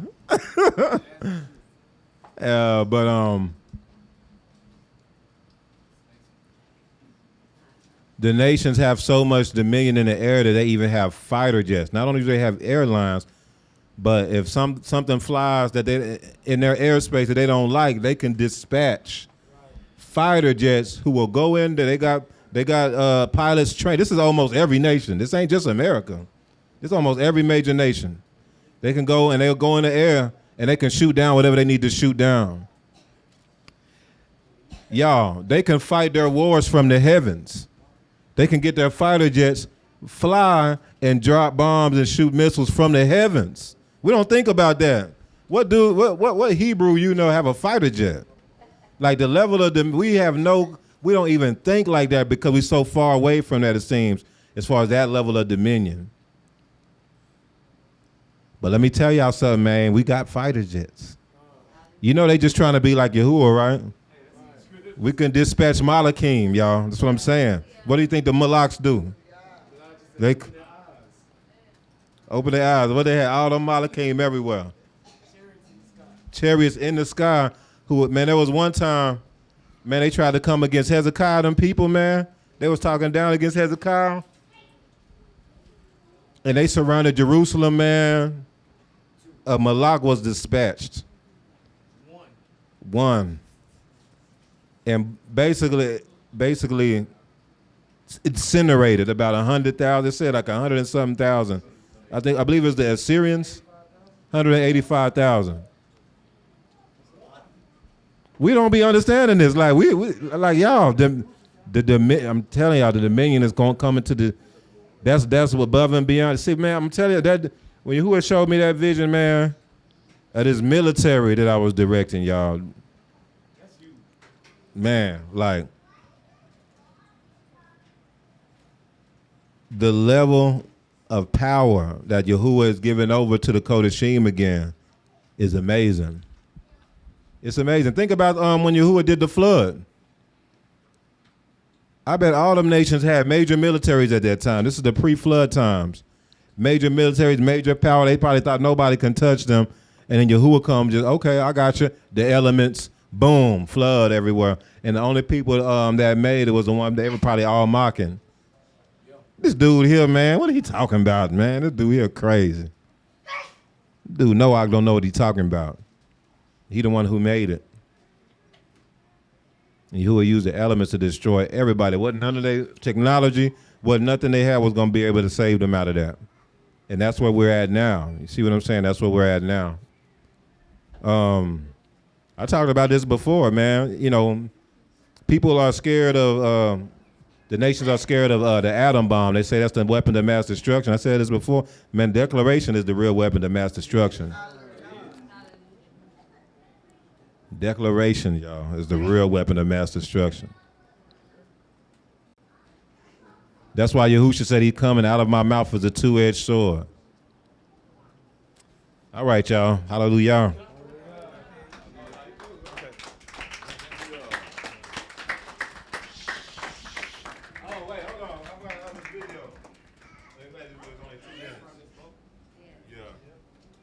So this happened in Boca, y'all. Check that. Well, the posted this Boca.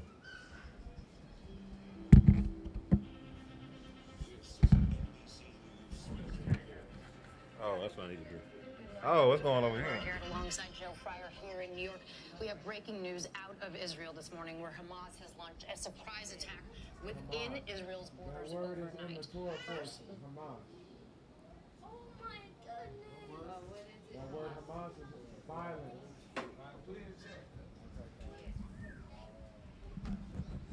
Can y'all hear it now? Oh.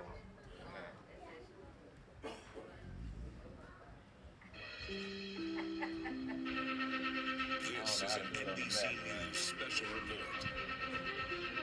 Good morning, everyone. I'm Laura Garrett alongside Joe Fryer here in New York. We have breaking news out of Israel this morning, where Hamas has launched a surprise attack within Israel's borders overnight. First, launching rockets from the Gaza Strip, then sending militants into the streets of the southern part of Israel. Hundreds of people have been injured.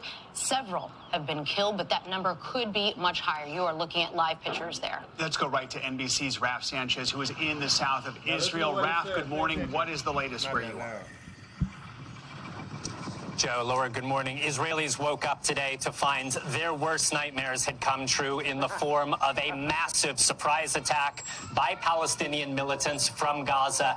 As we speak, Palestinian gunmen are inside Israeli cities and towns, something we have never before seen on this scale, and they are fighting running gun battles against Israeli ground forces. Hamas, the major Palestinian militant group that controls Gaza, says they have taken Israelis hostage, and they have taken them back inside of Gaza.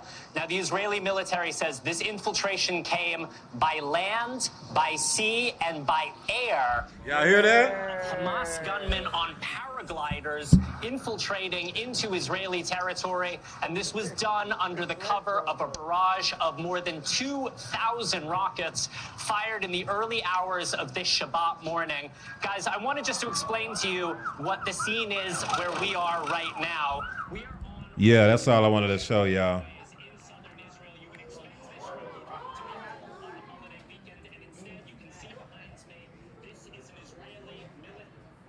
He said this Shabbat Boca. And he said they came by land, by air, and by sea. Did y'all hear that? God. And brought the fire.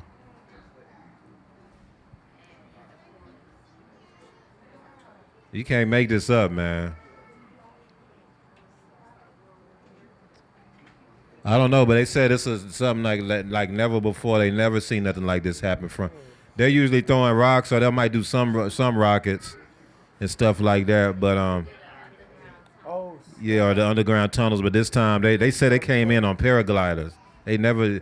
It was a super surprise attack. They had they just didn't see that coming like that. So we'll see how that turns out. That's probably gonna be serious. But usually what happens is they'll do like a small attack, and then Israel does a major attack and blows up everybody, and then they usually be quiet for a while after that. So we'll see what happens. We'll see what happens. But I'll pray. Oh yeah, you had something. So I was going to say, I put it in the chat, but this article came out. I think the earthquake was a little earlier, but it was around. This article came out at 2:22 our time. At least 100 dead after powerful earthquake strike Western Afghanistan. 2 6.3 magnitude earthquakes were recorded Shabbat near, well, I don't say Shabbat, but near the city of Herat. So it's just, Yahuwah was saying he was going to shake the earth. I'm going to have to go back and hear it. But Yahuwah was saying he's going to shake the earth. But it just speaks to the importance of what Mushal was talking about, like with dominion, and how serious and how real of a thing that this is. And that's why we can't have no doubt. Because we supposed to be the atomic bomb in the earth. Like when you look at Eliyahu calling down or seeing thousands of chariots in the sky, saying open his eyes so he'll see there's more with us than there are against us. That when you look at what you brought out, one Malachian killed 185,000 people. And then here come Yahushua like, man, I'll call a legion of them. That's 1,000 of them. He's like, I'll call 1,000. Like, who gonna be left if Yahushua just like, I'm gonna call 1,000 of this one. So if 1,000, just do that math on your own time. I can't even do that. 1 kill 185,000. How many does 1,000 kill? That's 1 billion, 1,850,000,000. Yeah, it's like 2 billion people. That's two-thirds. So that's the authority that we gotta grasp. But here's the thing. Yahuwah is not gonna trust us with that level of authority if he say, hey, don't eat this food, and we struggling with that. Yom Kippur coming, everybody gonna fast, no food, no water, and we like, oh man. He not gonna trust you with that level of authority. He not. If you're not sure, if you doubt, he's not gonna trust you to take dominion over the earth, and that's what we're supposed to do. That's how our ancestors moved, because we're small in number. How you think it was that Abraham went in? So you get this whole battle of the kings, right? I think it was 5 against 3 or something like that. 5 against 4. So Abraham, one man with a small merry band of people, went and took all them kings out. How? That's because the earth began to respond to him. Musha had enemies. He's like, man, had Korah. I'm going to open up the earth, swallow him up. Elijah, he walking through the city, and you get these young men. That's what I was telling y'all. You get these young men come out, calling about some bald head, not respecting the prophet. 2 mother bears came out and ate them. Like, it's the response of the Nabiim in the earth. That's why what Melech Musha was teaching is so serious about the kingdom of prophets, the kingdom of Nabiim. And it's really, Mushal has really blew up one portion of it, because it's like dominion. We got to have dominion in the earth, because you're not getting out of Babylon without it. If you can't put on these new garments, you're not getting out. You're going to stay right here in the grave. You have to, man, I'll tell you what, one thing Yahuwah was showing me is the level of dominion that I have to take is shifting and changing the atmosphere. And it's crazy. He gave me that dream when we was all at Sukkot, and then I began to bang on the table, and then everything shifted and the skies rolled back. It's a long time ago. I don't know if you remember that. And that I know what that's about now. But when Paul would walk a place, like his shadow would cast out an unclean spirit. Or people would bring a cloth to Peter, and they take that cloth and take it to somebody, and a demon will come out of them based on that. Like, that's the level of authority and power that we have to take. That's the level of dominion, but it requires faith. It requires believing these things, because it ain't, like Mushal said this in the lesson, and I thought this was just profound. It's like, man, it ain't just about just this righteousness, but it's about having authority and taking dominion over the earth and being able to move things. Somebody come again. Yeah, we might have some things stored up there, but we're going to start declaring. And all of a sudden they body lock up, or they car catch on fire, or they car flip or something like that, or the earth open up and swallow them up. Like, that's the expectation. That's where it has to be. And then it can't be like, man, I ain't sin today. That's through. But it's like this level of dominion that we have to take over the Eretz. So that's the level, that's the expectation that we have to have. It can't be just, man, we just through because we in the assembly. But you got to expect to be able to call the Malakim down and say, you know what? Nah. I'm gonna call the Malakim because we gonna I'm gonna rescue my sister, right? I'm gonna rescue the daughters of Zion. I'm gonna turn over the heads of the enemy. Go back to your dream you had a few years ago about the robotic, highly militarized army and the people with sticks and stones. Declarations. They had declarations. They had all the tools, but that small army overtook the larger army. That has to be the expectation. It's not enough just to say, man, I believe in Yahuwah. It's not enough just to say, man, I ain't sinned today or I'm fasting today, but it has to be different. Melech Musha said this, and I was like, man, that's it. He was like, I'm going to tell y'all, I'm crazy. I'm crazy. I believe I'm going to speak a word, and it's going to happen instantly. And it's about things beginning to respond to us. So this lesson on dominion was powerful. I can't wait for it to come on YouTube so I can go back to it, because it's about having and taking dominion over the earth, over the land, or excuse me, over the sea, the air, and the land. See, air and land, earth's air and sea. God. Yeah, I just want y'all to understand this, y'all, to really grasp the magnitude. Because see, the people in the scriptures, they didn't grasp the magnitude of the time they were in. You think Peter and them thought that people would be reading about them? This is what Melech Yahusha been talking about. Peter and them probably didn't think people would be reading about them 2,000 years later. They was just moving in righteousness. They was just trying to follow Yahuwah, living day by day. The prophets didn't realize the magnitude of the time they was in. Yirmiyahu and them didn't realize that. They were just serving Yahuwah, and the Most High was giving them visions and telling them to write them down. The Most High was giving them visions, telling them to go and tell it to the king and things like that. And he was just living life day by day serving Yahuwah.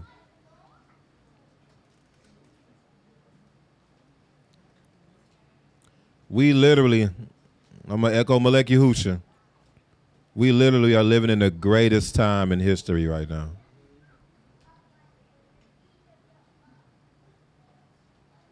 The time of the time of the regathering of Israel is literally the greatest time in history, y'all. That's been prophesied in the scriptures for thousands of years. This is where we're at now. And now it's time to move. It's time to mobilize. But hallelujah.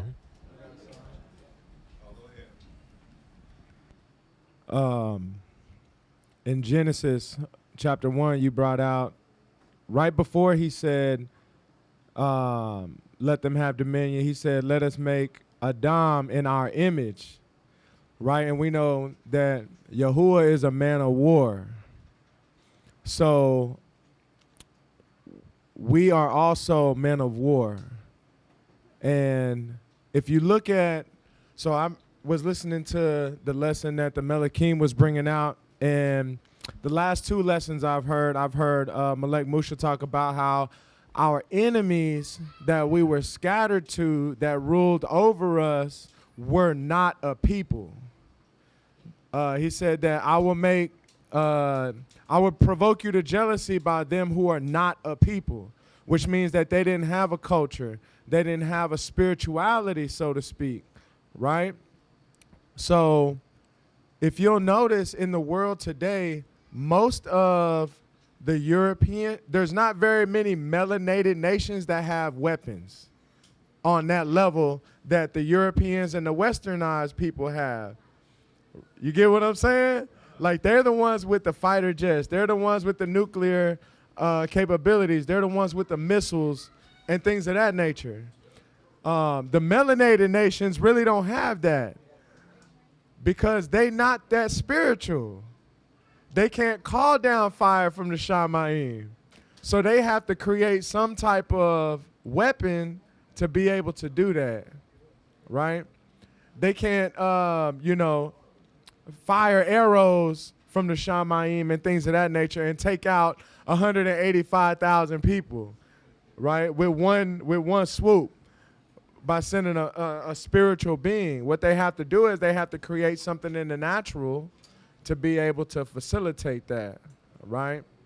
So that was pretty interesting to me. And then you see, so when I was reading the Torah portion, what I was hearing from that land, from the, and then Mushal just brought it out about Shlomo. So when he said had dominion over the fish of the sea, the birds of the air, and everything that creep on the earth, what I was hearing was like have dominion spiritually, economically, and politically.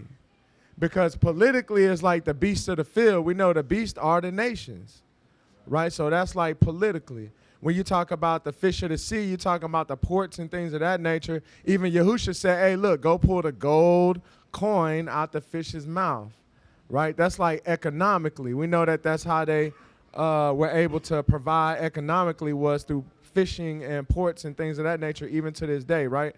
And then we know that the birds symbolize Ruach as well, right? So it was being in dominion over those aspects as well. And then you can see that during Shlomo's time. He was in dominion spiritually because he was getting wisdom directly from Yahuwah. He was in dominion economically because he had all these different people paying tribute to him. I mean, that's politically having people paying tribute to him, right? But then you can see economically as well because he had like gold mines everywhere and he controlled the ports and things of that nature. So that's when we were at our top as well, was when we were in dominion on those three levels as well, spiritually, economically, and politically too. So hallelujah. Hallelujah. So the thing about so this is the thing. The thing about the fighter jets that the nations have. So y'all know Babylon is the one who started all that, right? Where were airplanes created at? They're here in America. Right. Who started the first fighter jets? Here. Y'all know I grew up, my dad was in the Air Force. We were stationed in New Mexico. I remember this. It was Holloman Air Force Base in New Mexico. And on the base we were on, they tested atom bombs and stuff. They tested nuclear war, you know, there. That's where it was a whole, in that area there was a whole lot of UFO sightings. Interesting that the place where the place is known for, that's where they tested the atom bombs at, especially the first ones. Known for all kind of UFO sightings, crop things or whatever, circles all around that area, like New Mexico, Nevada, all them areas like that. I forgot what they call a secret place. What's the secret base they call it? Area 51. That's in New Mexico, ain't it? That's out there too, yeah. But my point by bringing that up is that the fighter jets is technology from the fallen Malachim. That comes from angels too. That comes from there. They go and they inquire of their allures. See what I'm saying? That ain't no technology they couldn't nobody came up with that on their own. They was dealing with the fallen ones. They were dealing with the giants. They were dealing with the Malachim, and that's where that technology came from. That's where the technology to even fly in an airplane came from, period. And that's why America had the dominion for so long.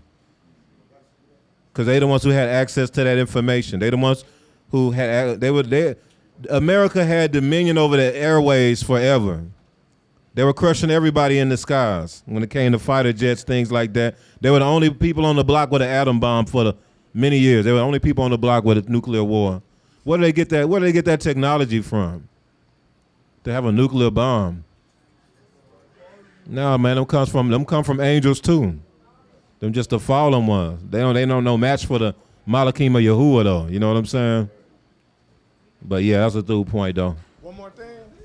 They basically control all the information that come into the world right now through media, whether it's entertainment, whether it's music, whether it's the news, the radio. That word Radah even kind of sound like radio. But all that stuff is controlled by them.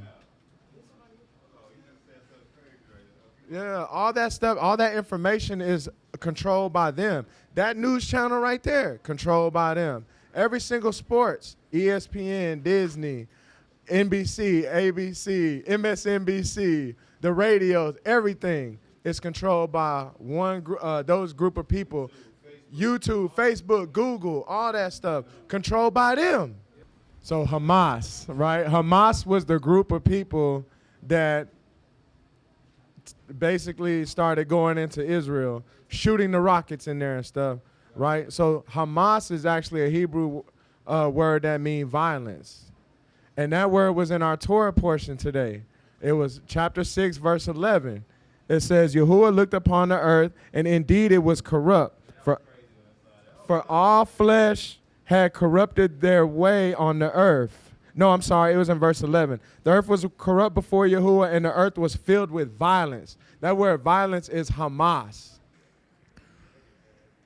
Yeah, and I talked about this yesterday, but just how when Yahusha is being explained in the scriptures, you see all the elements. They talk about how his eyes is a flame of fire, his voice is of the many waters, feet of bronze.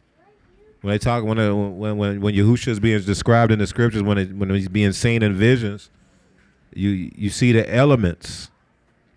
You see the elements in his composition. So hallelujah. Go ahead. Beniyahu, Psalm 49:11. Their inner thought is that their houses will last forever, their dwelling places to all generations. They call their lands after their own names. It's talking about the Gentiles, huh? Austin and Houston. Oh man, yeah. Dang. Was there anybody in the scripts who? I don't think we did that. Name the land after our own names. I'm trying to remember.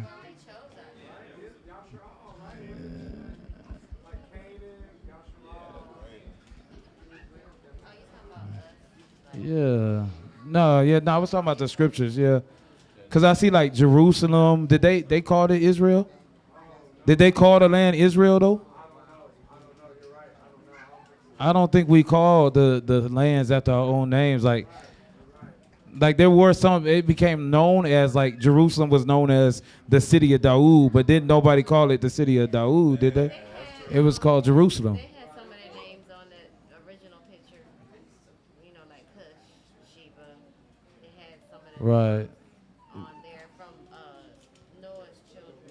Yeah, they was the descendants of Shem, descendants of Ham, but I don't think the Israelites did that though. I don't think they did that. I'm trying to think. Like there was the land of Reuben, but even then they had their own names already. That's interesting. Maybe I wonder if that's a Gentile. What you mean?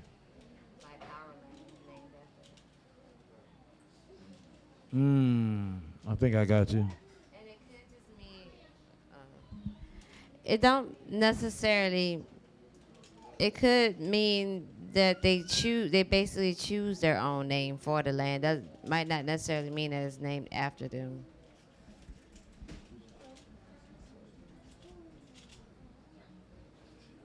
Let's see, they have Ramah, Sheba, Havilah. Those are all the sons of one of the three sons. Look, you see Ashkenaz and Gomer. Yeah, I know. But I'm saying on here, I don't know if it means it just says their own names. Does it mean it has to be their name or that they're choosing the name? Y'all too loud. Y'all should sit down. Gotcha. Yeah, okay. Ima Oria, Genesis 3:15. He will bruise his heel where he can't walk up right before Yahuwah. He shall bruise his head, crush the head of the serpent. He will bruise his heel where he can't walk up right before. Oh, I get it. Oh, that's, yeah, man. It just took a minute. I got it, though. From Nathaniel, Yahuwah was showing me that a lion is supposed to be fierce. I did a study, and Yahuwah showed me that no enemy is supposed to escape a lion because a lion is a king. Yahuwah has given dominion to the lions. Hallelujah. That's it. Hey, Jordan Elijah, come sit down. I already told y'all this. Why I got to keep telling y'all this? Jordan, this is the third time I called you. Come sit down. What are you doing? Are y'all done with y'all questions? Cause y'all over there sparring. Yeah, they be playing. Yeah, it's time to get on them. It's all right. All right. Ooh, Zakin Ubal said crickets are edible. Crickets are considered edible insects. They are even among the top 5 most eaten insect species around the world, especially in Western societies. It sounds odd to eat crickets or any bug for that matter. She can't go up there. But many cultures have embraced these protein-packed edible insects as a part of their cuisine. Man, I remember, I think maybe like one of the first times I went to Yaya's house, I still got this. He gave me a sucker with a cricket inside of it. Yeah. It's time to eat. They called y'all in there? Well, we're going to wait for them to call y'all so y'all can go sit down and eat. Okay. Zakin Ubal said cricket stew was the menu in the Philippines when I was stationed over there in the Air Force. That was on the menu?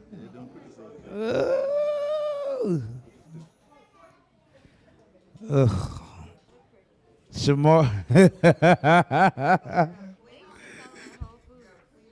You got to clean the crickets?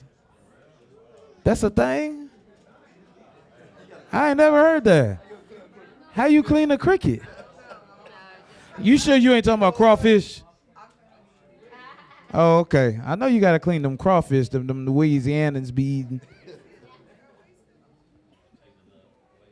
Dang, I didn't know that. All right, Shamar, Ari equal lions. Ares equal Greek god of war. Ares. Aries equals lion then, right?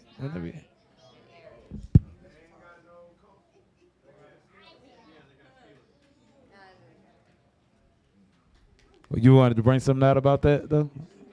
Oh, okay. What was you referring to, though?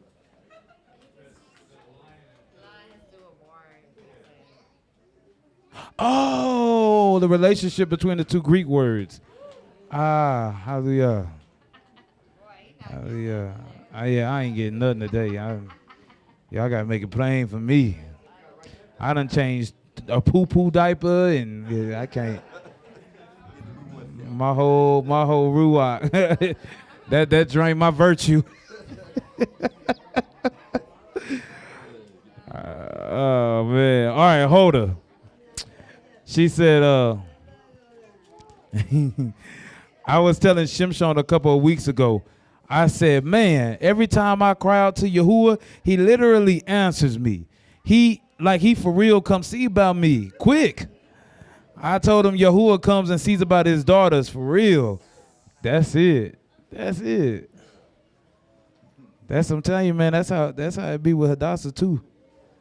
That's why anytime we have a disagreement and she go pray, I be nervous. I'm like, all right, Most High, tell me before you tell her. For real. Yeah, man, Yahuwah, man. That was a huge point that Mushal brought out. That made a lot of sense about declaration. Because, yeah, you always see Shay, you see Moratushi, or Morashah. Yeah. You see Yiska, Hagabira. Like, they the ones that be doing mainly the declaring. Like, you very rarely see Malu or Yashastop or Melek, like you said, get up there and declare. They do, but, man. The order of the lion. It's the order of the lion. So you were talking about Noach and how land, air, and sea, and how he had dominion. This is the verse of Genesis 9:2. And the fear of you and the dread of you shall be on every beast of the earth and every bird of the air, on all that move on the earth and on all the fish of the sea. They are given into your hand. So I put the picture here from the Art of War. Y'all can look at that, though. Benyahu put Hamas in here. I put the article, so I'm curious to see what we was doing. Yeah, at least 100 dead after a powerful earthquake strikes. Ima Oya, She said Abraham's grandfather had his father at 29. Abraham's grandfather had his father at 29, and the other descendants had their children in their 30s. And Abraham's father had him at 70. The meaning of 30 comes, in part, from it symbolizing dedication to a particular task or calling. 70, it symbolizes perfect spiritual order carried out with all power. It can also represent a period of judgment. 29 represents solidarity in conflict. Abraham's grandfather had his father at 29. Oh, I just thought about something. That was that was yours? Oh, that's Ema's. I just thought about something though. So talking about having control of the information who has dominion and them the other nations having control of our book. Is there any black publishing company or black publishers that publish the Bible?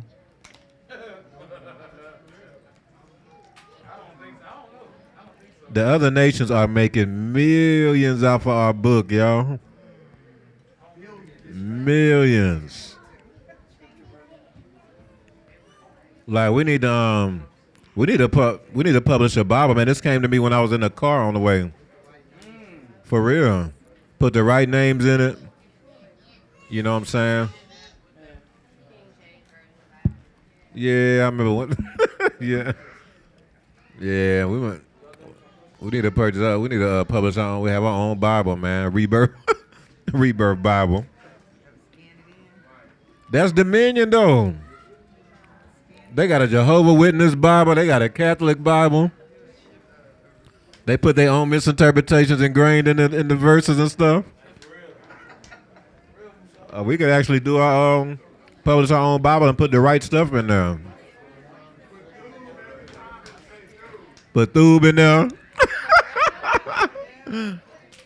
Put all the right things in there, man. Put Yahuwah in there. Yahuwah and Yahusha. Yeah, I might need to look into that, man, for real.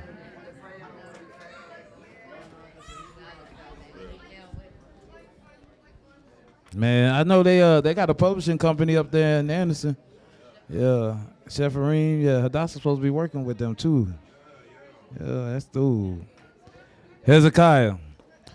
Nearly 50 years to the day after Yom Kippur War of 1973, Israel has again been taken by surprise by a sudden attack, a startling reminder that stability in the Middle East remains a bloody mirage.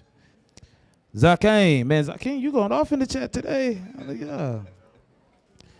The fastest jet is the SR-71 Blackbird, which can fly at 2,200 miles per hour or 3 times the speed of sound.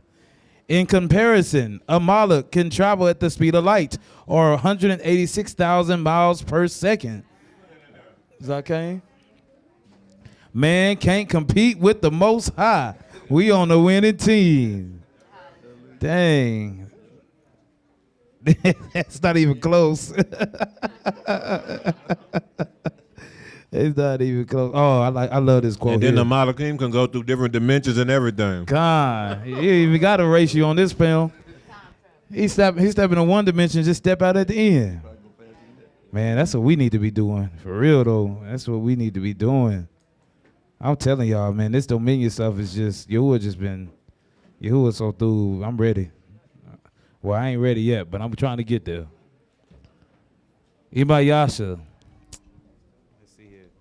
So this is by the president of Egypt, Gamal something. Oh, let's see. Oh, yeah, here it is. Gamal Abdel Nasser. He said they left black. The War for Israel, Time magazine. When he was asked about peace in the Middle East, the late president of Egypt, Gamal Abdel Nasser, said, "We'll never be able to live here in peace because they left here black but came back white." Yeladim, y'all can go eat. Clean up around, come back and clean up around your area.